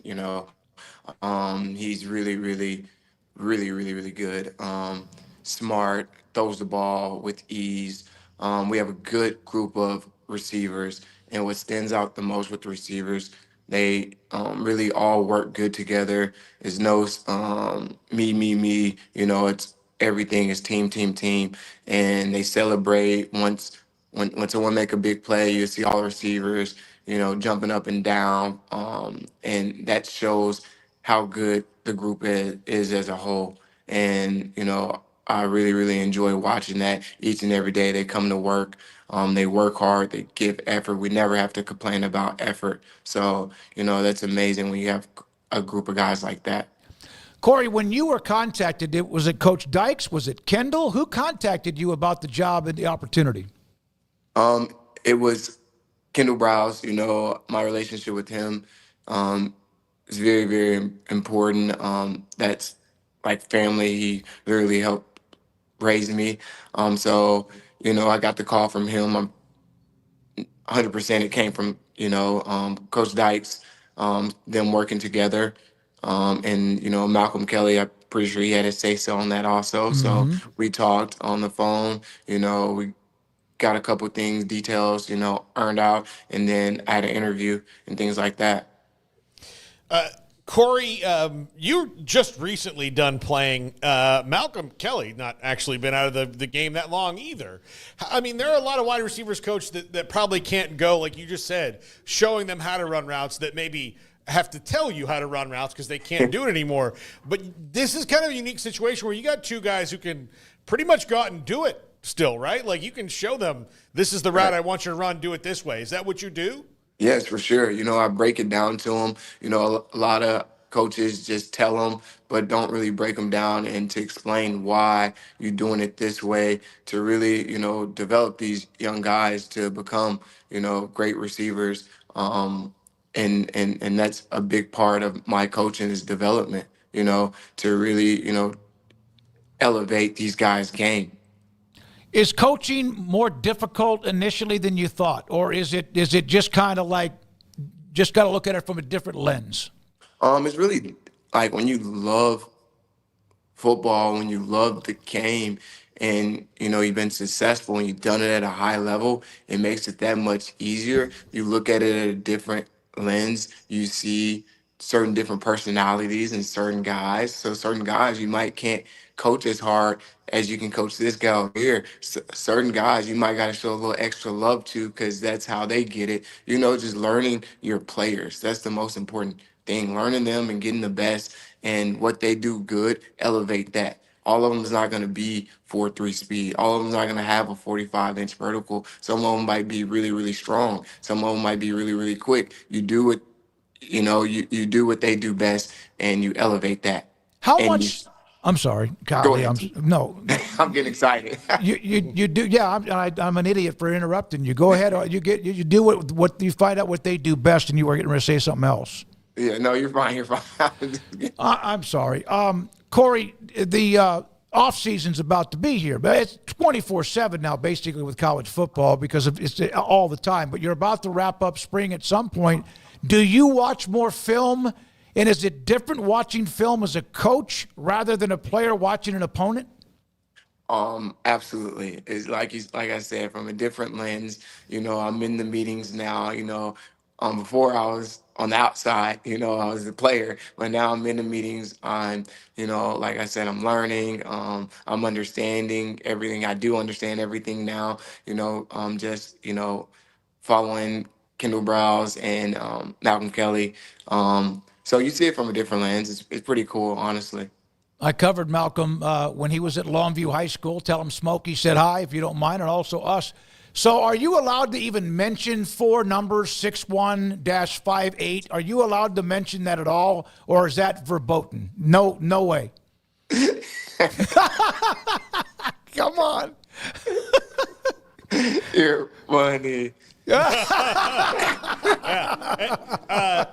Emery Winter is one of our producers, and don't. No, look. Here's the deal. You are his favorite Baylor player of all time. He's a Baylor alum. Thank you. And he's. Have you shed tears looking at him in this purple, Emery? Yeah. He's nodding his head. Yes, that the purple is just throwing him off. So, but yeah, I wanted to point that out. He was like excited and mad that we were going to have you on the show at the same time. It was weird. Man, he's trying to move on. He's trying to move on. Are you happy? Yes, I'm this chapter in my life, I'm extremely happy. I get to give back. I get to see my boys, to see them get better and keep on elevating is making me so happy. Me coming in there and just like I was in their shoes one day and I just didn't have a clue in the world, what was ahead. But it's exciting times for me, especially this chapter in my life. Last thing, when you walked in and you first saw Kaz Kazadi when you got on campus, did you run from him like he thought he was still going to tell you to do burpees or crawls or whatever else? that is my guy. That's the best strength coach in America. And I have so much respect, and he's done so much for me as a man. And, making the transition, making it smooth for me, just being there for me when I was in the NFL, when I got done playing. Every time I call him, he's going to pick up the phone. So seeing him and getting to actually work next to him and stuff is just amazing. I'm just grateful, and I thank the man upstairs every day. Good to see you. We'll see you again. Appreciate your time. I love the smile on your face. That's what matters. Thanks for your time. Have a great rest of the week. Yes, sir. Thank you. Thank you. Cory Coleman, TCU wide receivers coach, part of the staff with Sonny Dykes. And, that's going to be a while for him. Although he's moved on, he's getting a paycheck. Hey, You know what? He's getting a paycheck, but it's still kind of fun to rib him a little bit. Emery, you okay over there? No. Yeah. Okay. What if it would have been Oklahoma State, or it would have been? Oklahoma State is not. That's Emory's. Like, if you had to list Baylor team, like Baylor rivals, it's TCU number 1 and Oklahoma State number 2 for Emory. Okay, all right. Yeah, but then you hope he becomes a great coach, and then he comes back to your alma mater one day and he's the head coach, and then he's an OC or something. But learns all that they know, and then brings it here. One thing Cory's already learned in coaching is there are no rivalries that carry over. Really, No. I mean, you're not like, I can't coach there. They were our no. Man, you go where the paycheck and the opportunity is, no matter where that is, no matter how much you might have hated that school when you were a player. Yeah. No, it's a great story. Appreciate him. Thanks to Mark Cohen. Appreciate him. Andy Ice, by the way, the KU football media relations for Lance Leipold from earlier today. When we come back. Still weird to see him in purple, though. Like, I'm sure he wears it in his personal life. Like, he's got a polo here and there. But, just still weird. Yes, there's going to be some that just can't get over that. And again, he took an opportunity that was there. When we come back, we'll have our Masters picks. Rob Bolton on some of the key stats, etc. for this weekend. First round at Augusta National tomorrow. This is 365 Sports. Richard Carr, Buick GMC Cadillac, they are the people you can count on for all of your automotive needs. And right now, as they have been serving Central Texas for 26 years, they're celebrating with an anniversary sale savings event. You can save on all 2025 GMC Sierra 1500 SLE and SLT models in stock, and qualified buyers can also save close to $9,000, $8,750 to be exact, right now on 2025 GMC Sierra 1500 SLE and SLT models in stock. Also, that's amongst the newer offerings, but if you're looking for a pre-owned vehicle, they can hook you up there as well. Right now, during the Spring into Savings event, they have 100 used cars priced to move for your upcoming travel season. All pre-owned vehicles have gone through a 172-point inspection, and they approve buyers that others don't. 100% credit approval is their goal. So buying new, buying used, they've got a big opportunity and big savings for you right now. Locally owned, locally run, deal with people you can count on at Richard Carr, Buick GMC Cadillac. One size fits all. That may be all right for an adjustable belt or cheap sunglasses, but when it comes to your financial needs, no one wants a one-size-fits-all strategy. Ben Erlinson, your Edward Jones financial advisor, knows that his most important goals are yours. That's why he takes the time to understand your needs, knowing you. That's how Edward Jones makes sense of investing. Ben Erlinson, 100 North 6th Street in Waco, 254-759-8533. Edward Jones, member SIPC. Pizza, burgers, and Bears football. There's no place around Waco that serves them all other than Bubba's 33. Come show your green and gold and enjoy some of Waco's best food and beverages while watching your favorite team, the Bears. When real Bears fans get hungry, Bubba's 33 is the #1 spot for ice-cold drinks, hand-stretched, stone-baked pizzas, and bacon-infused burgers. Join us for indoor or patio dining. Bubba's 33, Waco's restaurant and proud supporter of Baylor Bears football. Sick 'em, Bears. Do you or your kids get nervous about going to the dentist? Stonewood Dental, Dr. Steve Childress, he can help. I've spent a career taking care of patients who as children had bad experiences, and now they're adults that hate going to the dentist. If I get a kid at 3 years old and they come every 6 months and it's a happy experience, it's normal for them. Now they have an accident at 6 or 7 or 8 at school. Now they have a broken tooth or a trauma, and they have to come here. They're used to lights, they're used to water in their mouth, they're used to experience, they already trust us. It's amazing what we can do with that kid without it being a negative thing. But if I see a 6 or 7 or 8 year old that's never been to the dentist, and now they have a trauma or an unfortunate unexpected toothache, it's harder to do that for that kid and it not be somewhat of a negative experience. So bottom line is I try to teach kids and adults and teenagers and everybody the way I'd want my family treated, which is where it's a necessary part of life. You just take care of it. It doesn't have to be that big a deal. Learn more, stonewood-dental.com. 1, 2. I'm in love with a man named Rudy. I'm okay with that. He knows exactly what I want. He keeps me coming back. He cooks breakfast, lunch, and dinner for me. Does the dishes too. I'm in love with a man named Rudy. Last name barbecue.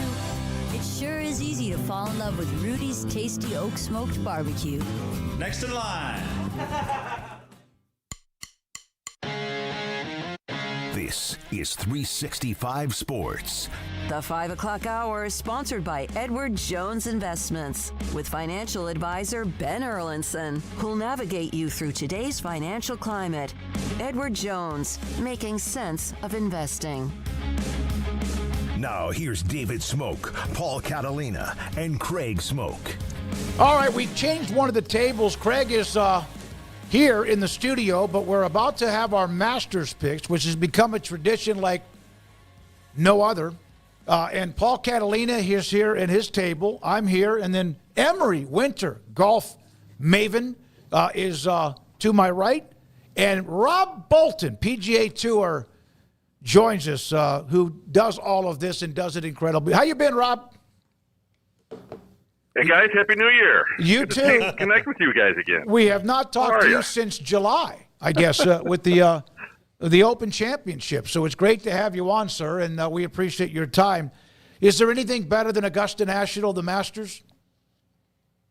First of all, we all went down in flames at the Open Championship, so we all are seeking redemption this week. Mm-hmm. Where else a better place to find it than Augusta National? And you're right. Everything matters this week. Everybody is in love with each other this week. There's no strife in the world because it's the Masters week, and I guarantee you everybody feels this way. Absolutely, it should be, right? Yeah, it is. You know, the weather changes in a nice way. Thank goodness that rain got through Monday, although you never know. All right, Rob. So we did the pull out the piece of paper out of a hat. Paul picked first and got number 1. Emery's 2, you're 3, and I'm stuck at 4, which means I get the 4th and 5th pick. And do you want to say anything before we start picking anybody? If Rory I'll say one thing. If Rory McIlroy is ever going to win the career Grand Slam, all of the stars are aligned this week for it now. It has not occurred before like this right now. Form, fit, weather, family. It's all aligned. So if he doesn't get it done, it'll be a surprise. How about that? Well, Lee Trevino was on with us earlier. How about that nugget? He was on with us, and he said that because Rory's putting better, and he saw some things that he did with his putter, and all of the other things, all the scrambled eggs in his head are right now, they seem to be free. Good. Yep. Good. All right, Paul. That's going to test your allegiance to Rob Bolton and him giving us what he just did. Yeah. You can go ahead and take your damn Seminole. No. I'm not dumb. I'm thinking Scotty Scheffler. I mean, Okay. he's the I was trying to throw you off. number one player. Hey, I tried. Yeah. I mean, look, I thought about taking Rory first, but look, Rob, he's the number one player in the world. He's on fire. He's the defending champ. I know it's really hard to win this thing once, much less 2 times in a row, but I think I'd be nuts not to take Scotty. Okay. Well, he'll summarize our picks and break them down and make fun of maybe me or whoever else. All right, Emery, you're number 2. Ooh, even though this is a competition, and I don't know if Rob is messing with us, I think I might have to go with Roy. What do you mean might have to go with him? Well, he wasn't my first pick. I kind of just changed it because what Rob was saying. Okay, all right. Who would have been your first pick? I don't want to say. Okay, that's amazing that Rory felt you there. Yeah. Huh? Okay. Tell you what, you really backed into him. Yeah. Forced him to take Rory, did he not? Good luck with that. Yeah. Okay, Sucks to be you. Yeah. Rob, you get the 3rd pick, and then you'll be back here pretty soon with your 2nd pick. By the way, because one of these 2 guys is going to win. This is a conspiracy that I'm 3rd. I get it. That's cool. I got to go with the number 3 in my power rankings, Colin Morikawa. I know John Rahm is sitting there, but I'm going to stick to the work. It's so close between the rest of the field in this bunch. So Morikawa is my guy. I know you're going to take Rahm and you can have him, but I can't deviate. Yeah, it just he seems like he's been kind of this AWOL. But I'm going to take 2 picks in a row. My 2 picks are John Rahm and Bryson DeChambeau. Boy, there's not a. Did Rob's microphone go muted or something? No, they're 4 and 5 on his rankings. Right. I'm looking at them right now. So. All right, so you don't have to comment. Yeah. That silence is golden. But you're next. You have the number 6 pick overall. Yeah. So Justin, we're top 5 in my power rankings right now. It's written itself in order too. So Justin Thomas is sitting there for me at 6. However, he's missed the cut at the Masters the last 2 years. Mm-hmm. because of our format, which I'm assuming is the same, which is one of the toughest games to play because all of the golfers have to make the cut. Yes. I'm going to drop down to number 8 with Shane Lowry. Golly, I was hoping he would. I knew he wouldn't, but I was hoping he would slide along down the road. People forget about him. Okay, Rob's got Morikawa and Lowry. Emery, you're next. I think I'm going to go with Zalatoris. All right. All right. Now I will pick Brooks Koepka. Okay. Yeah. So I'm going to take him, and I'm going to take Robert McIntyre. The lefty. Based on the advice of Lee Trevino. Yeah, Lee was talking about lefties who hit a cut. Mm-hmm. Yep. Yeah, Augusta National has rewarded that over time. We've seen multiple left-handed hitters do that there. I will say that it can be overdone. There's evidence to prove what Lee has said. I'm certainly not going to disagree with him, but McIntyre, I wish we had a little more experience.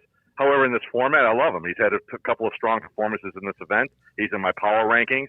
So, yeah. All right. So, Emery, your next pick, your third pick. I'm going to go with Corey Connors. Seen his name pop up quite a bit as somebody who people need to pay attention to. Rob, it's back to you. Yeah, strong pick there, Emery. A little bit under the radar, but he's always seems to be under the radar and a really strong record at Augusta National.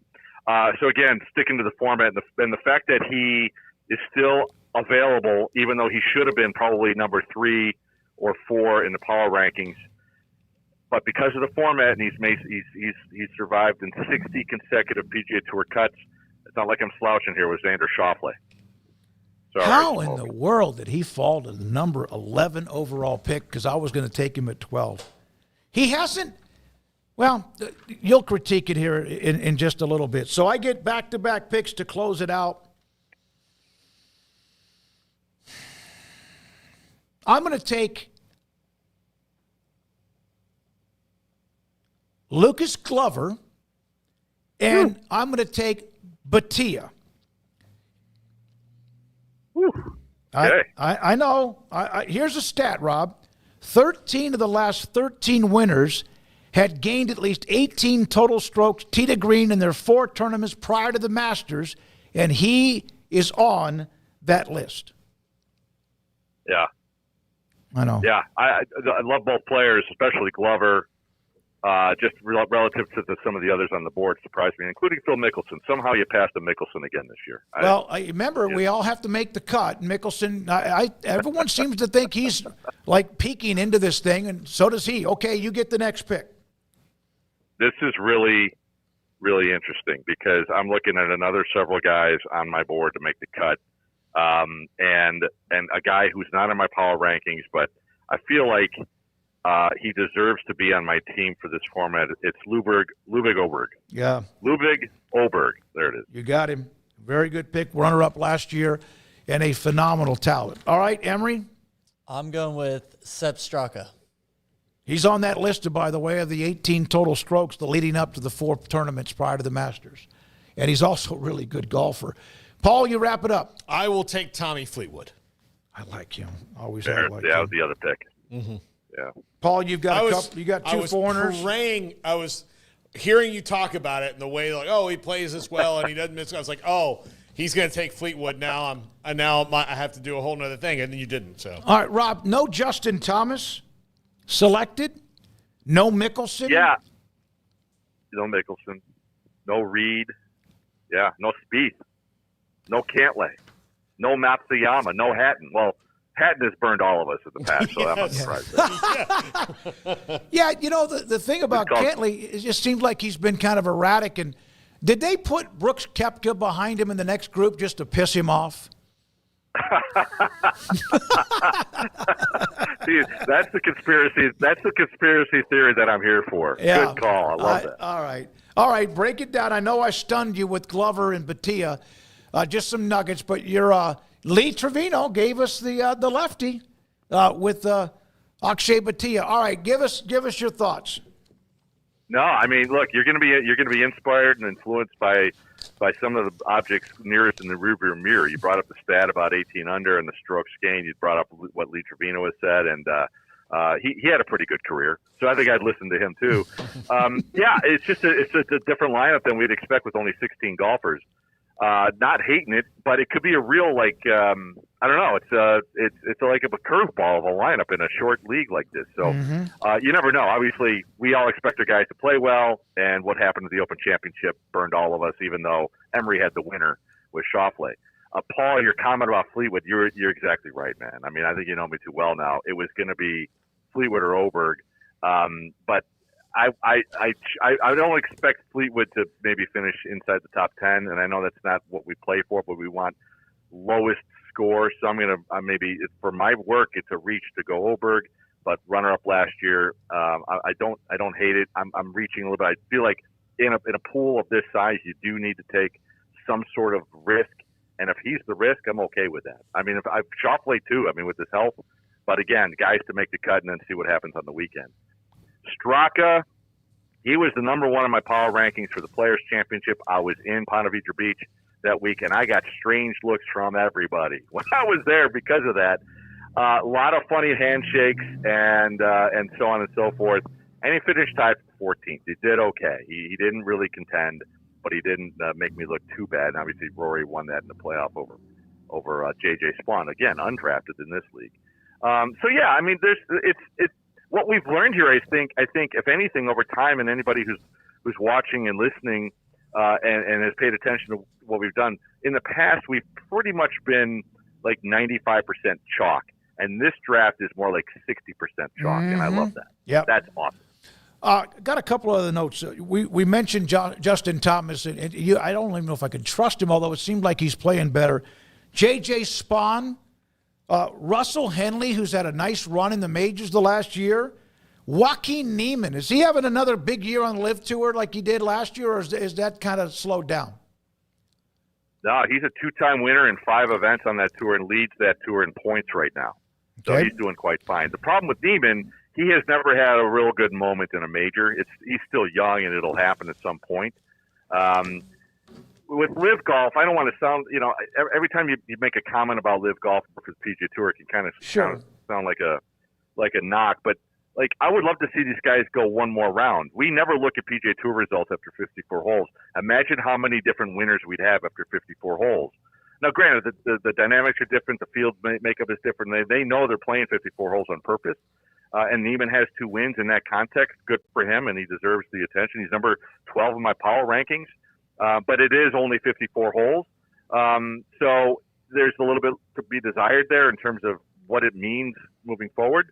But he's not a stranger in the majors. He's just still trying to build something. So any concern there is just the fact that he hasn't done it yet. And if we went another 2 rounds, no doubt he would have been picked. All right, 3 names. Jordan Spieth, you brought him up. He seems like he's playing much more consistent. It seems like he has one of those double bogey moments at any time.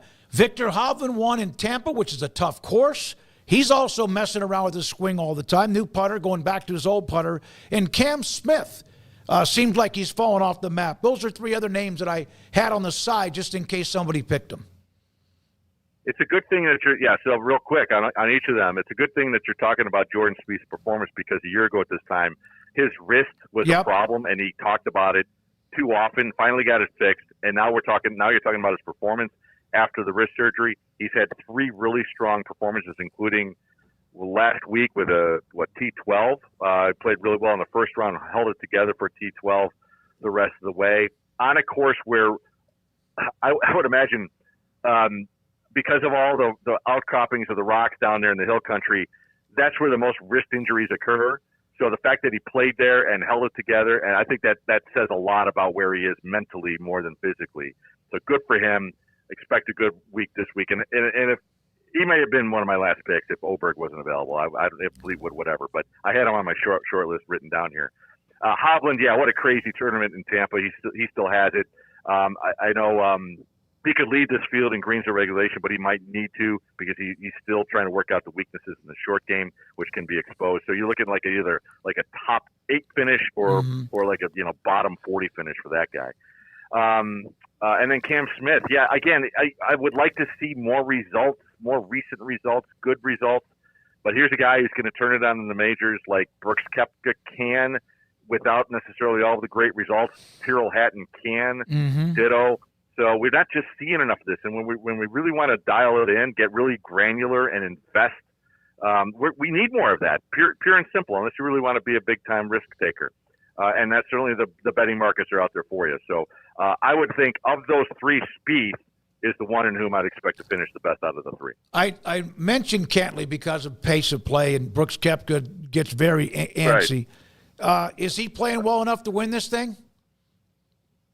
I never rule out Brooks Koepka in any major. That's the thing. He's just that different animal. He's the apex predator of all the golfers. He's the tiger with the bigger chip on his shoulder, but he doesn't have that. I don't know how even. It's so small, the difference. He has 5 wins in majors already, but there has been some injury. And I do wonder how much he really should maybe be playing more to get ready for the majors. I do wonder if that's something that he considers, because he's talked about wanting to maybe play a little bit more with the PGA Tour if they can get this thing together. Yeah. So that's a peek behind his curtain mentally. It may matter, but once they get inside the ropes on Thursday, all bets are off, and I certainly wouldn't rule him out, no doubt about it. Thank you, buddy. Appreciate it always. Rob will put up our results from each round on his Twitter feed. Does an incredible job with the power poll and all of that on PGAtour.com. Rob, thank you so much for your time.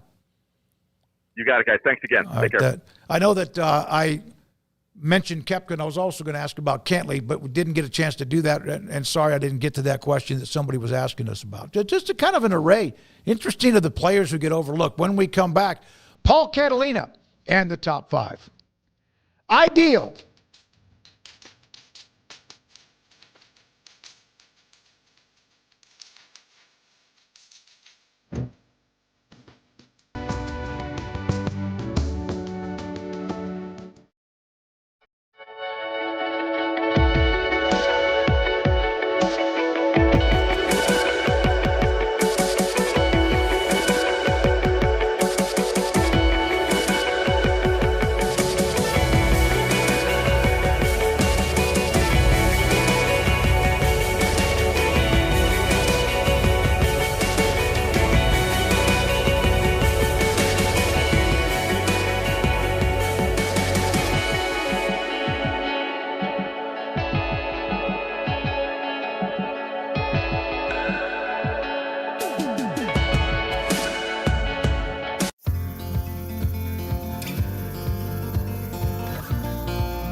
got love that we'll never need to hide.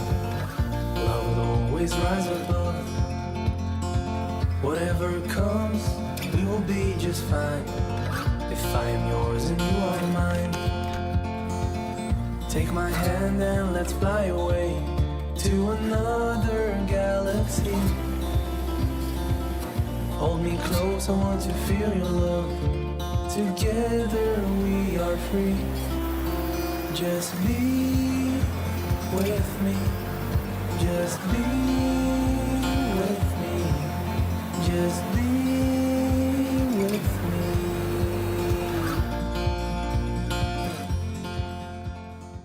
me. You might ask yourself what functional mushrooms are good for. Whether it's lion's mane, cordyceps, turkey tail, shiitake, reishi, they all serve a purpose. You have ones for neurological health, ones for sleeping and gut health and all these different areas. They pack a powerful punch. Functional mushrooms are, of the millions of mushrooms and fungi out there, the ones that we can actually ingest and benefit from as humans. Like all adaptogens, they kind of adapt to what you need at the time that you need them. We don't even really know that we're suffering. We just don't quite feel right. That's where these adaptogens come in and really start to close the gap and really start getting us closer to how we want to feel. Functional mushrooms have definitely re-energized me and helped me face each day with a new vigor for life. Learn ways that functional mushrooms can help you. Go to GetHumble.com. You spent hours selecting your patio sofa. Choosing that grill would have taken weeks. Probably your car needed way more time. For sure, you would have spent months mulling over that pool of yours. Protecting your prized possessions needs no time, though. Just visit coversandall.com, create a custom size per your requirements, pick a fabric and personalize your cover, and leave the rest to us. Premium protection for all that you love.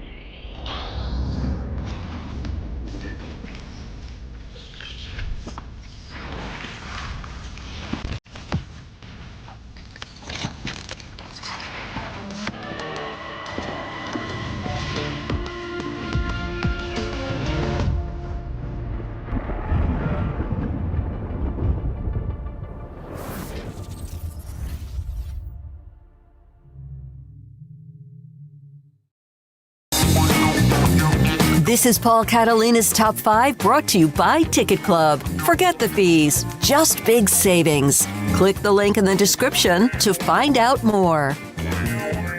Welcome into the Top 5. Today, we are going to talk about things I don't believe about NFL draft prospects. I don't like this period of the last couple weeks before the draft where, like, you get into the minutia of, like, nitpicking about, like, why this guy isn't this. It sounds really stupid, and it's all subterfuge. But I'm going to point out some things about prospects in particular I don't like. Number 5, that Teteroa McMillan isn't fast enough. You're at a 4.5 at 6'4", 220. That's fast. That's fast. Do you know what I would do to be able to run a 4.5? Do you know the things I would subjugate myself to be able to run a 4.5 that you would? Not fast enough. He's big, he's strong, he's fast, and with the right system and the right quarterback, he's going to be instant impact in the NFL. Maybe the best receiver in the country last year. I know that's debatable. In the eye of the beholder. But if you are nitpicking about his speed, you're not good at your job. Number 4, that Cam Ward wasn't recruited high enough. We've heard this sneak out about him as a criticism. Look, the criticism of Cam Ward is that he does commit a lot of turnovers. But if you get the right coach who can coach some of those things out of him, then maybe that won't happen. Now I know that a lot of people think well, they didn't coach it out of Jameis Winston. Here's the thing. Jameis Winston didn't turn the ball over at Florida State. Really didn't. And as a matter of fact, in his first ever start, he threw 2 passes out of bounds that didn't hit the ground and didn't throw an interception. He didn't throw picks in college. Cam Ward's thrown some picks. He has. But is that a function of his skill set or kind of where he was, Incarnate Word, Washington State, Miami. He's moved around a lot.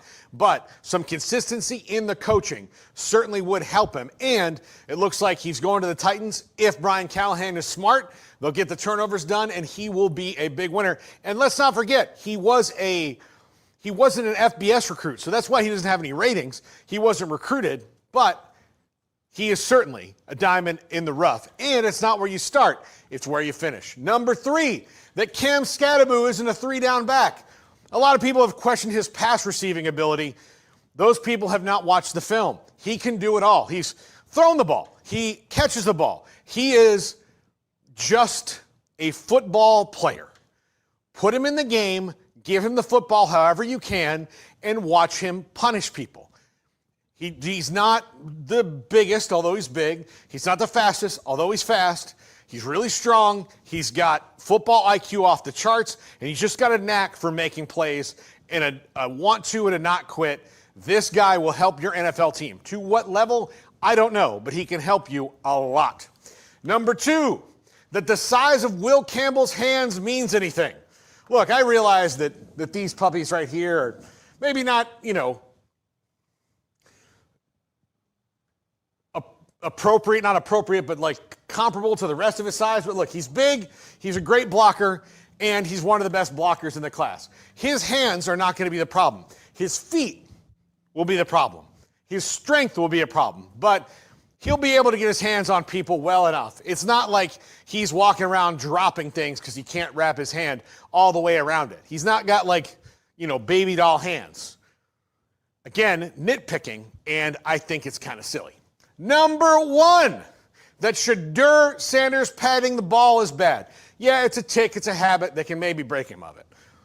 I don't understand the out-and-out criticism of Shedeur Sanders as a top 3 pick because, to me, I think he's a better quarterback prospect than Cam Ward, just slightly. They're about the same, but I would rather have Shedeur long-term than Cam Ward because I think Shedeur is not even close to his ceiling, and he put Colorado on the map this year behind an offensive line that was ridiculous. Yeah, you can say he had all these great wide receivers, and he did. And he had the Heisman Trophy winner, the best overall player in the draft in Travis Hunter. He had that. But guess what?